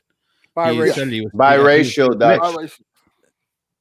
Is mixed bad now? Because I didn't know that. Paint is mixed. Kool-Aid is mixed. People are biracial. Oh, okay. Well, I have mixed kids, and I say that about them all the time. So I'll have to take it under advisement. That's news to me. Okay, just keep going. But the point is, what are your thoughts on biracial kids are they allowed to use it or not? Or is it like where they're at, the type of people they're around? You want to be 100% honest with you? Yeah. No lie. If you are part black, America looks at you as full black. Sure, white. One drop. Yeah, I agree with that. But we're talking about black people who are saying that. So if you are looked at by America as full black, and you are black, and you can say whatever the fuck you want to say. That's you're what I would the think. same struggles and pains that we deal with. If you're in that struggle with us, how dare anybody tell you how to feel about that? And the guy who's telling her not to say it is a fucking piece of shit motherfucker anyway, because he's the same motherfucker who wants to put his hands on a woman for any reason ever. Yeah. Which tells you about the person. Yeah, right. Yeah, exactly. He's a bad arbiter of the rule set that we're trying to establish. So he's the problem, not her. He's the issue. Yeah. Well, I remembered that so blatantly because of the horror of it, right? But like, also, my daughters are just like her, so I've told them, if you want to use that word, to me, it's fine, because the community is going to look at you like you're black. You know, the whole, what is that rule that they say? The one drop. Yeah, thank you. But there might be black people who, might tell you not to use it. So just be careful what you do, because I don't want to see you get hurt, because I remembered that so vividly from when I was like 22. But he's a dick anyway. Yeah. Yeah. Because once you're like, even if you look white and nobody knows your parents are black, you know what I mean? As soon as you are found to have black DNA in your body, everything shifts. Yep. For a lot of people. And you are looked at as black, and unfortunately, that's how it is in many sectors of this, in many sections of this country and the world, so to speak. If you really want to get down to it. And that being said, if you're gonna say that word, you say it. I mean, like I said on the episode, there's times where, I used to say it a lot, and now I very rarely say it. And then even if I do say it, it is definitely not in mixed company. Correct. You know what I mean? But that's an OG standard that the young kids don't understand. Yeah. I will never say, I'll never forget when I lived out by DeKalb in a town called Waterman. It was me. That's old dunk when you hear called Waterman. Yeah. And there was a Casey's General Store. And if you're from the Midwest, you know what Casey's is. Casey's gives me Brian hangs out there every night. Yeah. So I got one about a mile and a half from my house. Yeah. And if you know anything about Casey's, they are famous for their breakfast pizza. I know about to say Casey's pizza is that shit. Is the bomb, the breakfast pizza. So, I know they have worms and they have shotgun shells behind the fucking counter. That's good. Yes. Correct. And I went in one morning because in that town it was me, it was a black guy, a black his wife, and their son. So it was 4 of us in that whole town that were black. And I walked in, and there's this black guy paying for gas that I'd never seen. And he looks at me and he goes, "Oh shit, another ninja." And I looked at him, and there's like 6 or 7 white people in the store. And I'm like, "I am not your ninja." You don't say that. You don't say that in mixed company. So I got one more question. Sure. Not for Dutch, but for everybody else. Wait, but Delvin ain't off the hook yet from the last question, though. So just remember. No, but dude, I got to piss so fucking bad. Real bad. Okay. So, no offense to Jason at all here, but let me get him off the screen.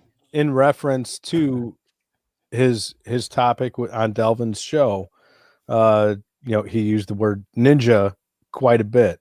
So, what is the thought process behind that? If when you guys hear a dude like me or a dude like Jason, a white dude, say ninja or nephew or anything like that, what is Canadian Mondays? Yeah.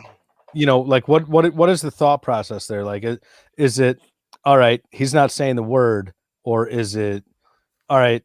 Yeah, he's getting away with saying the word without saying the word. Context. That's when I put the warning shot across the bow. Yeah. And I'm like, I'm sorry, what did you mean? Yeah. It's all about context. Please clarify. Because I don't care if they I'm sorry, you're gonna have to say N-word. I need that as a qualifier. Yeah. Because that for me shows me that you're willing to say something that is less cool, but you're doing it out of respect of me. Right. Yes. I need that.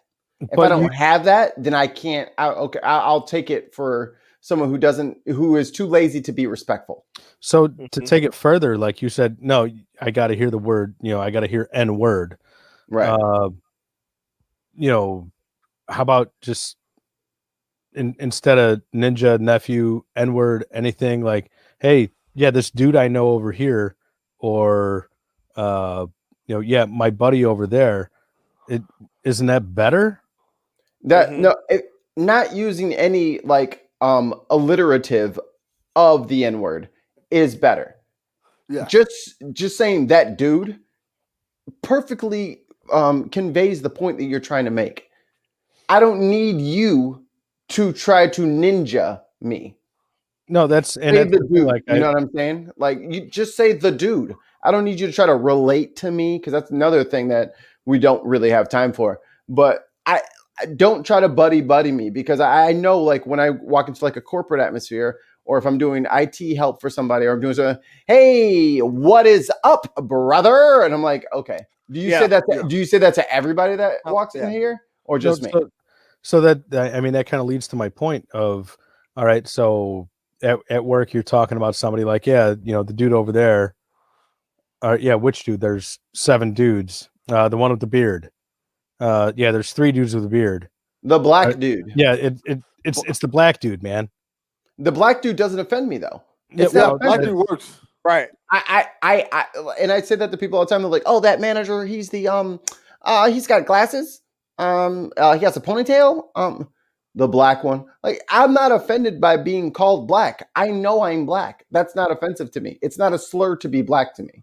It's something to be proud of. I've had this conversation about, like, if someone were to say, I'm just trying to understand the question. Are you asking, like, if I was at the gas station and I saw you and Haas, and I said the guy in the black shirt, right? And then you were like, well, there's 2 people in black shirts, and I was talking about Haas, and I said the ninja. Yeah, that's something that I would never utter out of my mouth, because contextually that's uppercut territory. Contextually, I'm trying to get away with. I'm trying to get away with something that I'd be trying to get away with something that I knew I wasn't supposed to get away with, so I'm getting away with it anyway, and I'm cheating, right? So that context would be just as bad as saying the word. Yeah, So and then also, if I don't know you, oh my goodness, you definitely can't, because then I know what you're trying to do. No, I obviously I'm not going to be like, hey, yeah. So about this ninja over here. Yeah. Right? That's No, an ass whooping. But as far as like in a conversation like that, as far as a descriptor, like, all right, I got two dudes. One's built like me. The other one's built like me. We both have the same facial hair. Everything else, we're in work uniforms. Right. Yeah, the black one on the right. All right. I feel like the ones in front of the other ones. In situations like that. Are we talking my right or stage right? All I'm saying is this: in situations like that, I feel like if your vocabulary isn't expanded enough where you can't use a better differentiator than ninja, then we got to talk about your relationship with the Merriam-Webster dictionary. Well, that's the thing. Like I've had this conversation a few different times with people on my show, because I have the occasional race relations and whatnot episodes, and it just fascinates me. Yeah, I mean, shit. You guys know me from the internet. I met you in person. No, we've seen you in person. I know that. I touched your skin. But softly during I still got to scrub my hand from that. During COVID, I touched him. But like, yes, I mean, we all know each other. Yes, I have met the three of you one time in person. Delvin, I've never met in person at all. You're the lucky one. You're lucky. But it's just, I have that conversation, and just like Delvin's episode, like I've gotten different responses from different people, some the same, some different, but it's just, I don't know. I guess what it boils down to is like, if nobody has the conversation, nobody's going to get past it. Yeah. Like agreed. And that's why I hate those people that say, "Don't if you stop talking about it," like people like stopping talking about cancer has led to great leaps and bounds in research. Abstinence. Fuck that. Just like Susan B. Komen or whatever, breast cancer research, like they raise money for awareness. Exactly. Right. Who the fuck doesn't know about breast cancer? Exactly. Who does not know about breast cancer? No. Fuck that. All diseases matter. Right. No. It's like abstinent. It's like you would never say that to somebody that has a breast cancer awareness shirt on. I know what you're saying. My son has autism. What about him? All diseases matter. But it's the same thing as like as far as race relations, it's race relations abstinence only. Yes. Yeah. All right. I'm sorry. You got to clarify. Race relations abstinence only. What is because abstinence only is if you just don't have sex, then I don't have to teach you about sex. If you don't talk about race, then we don't have to teach you. Oh, all right. Learn anyway, because we all know that we didn't necessarily learn about sex from our mom and dad. Sorry, I'm a little dense sometimes. All right, we're getting close to 4 hours. Delvin, answer the rest of the goddamn question. Okay. My opinion on the N-word is simply like this. Please, with sugar on top. And then I'm cutting the feed. Is this. I'm going to speak to white people for a second. White people, black people are not stupid. We know that you've used the word before. Whoa, hold on. I can't believe Dutch said that. Yeah. No, that was Stessel. No, I know. I was giving you an out.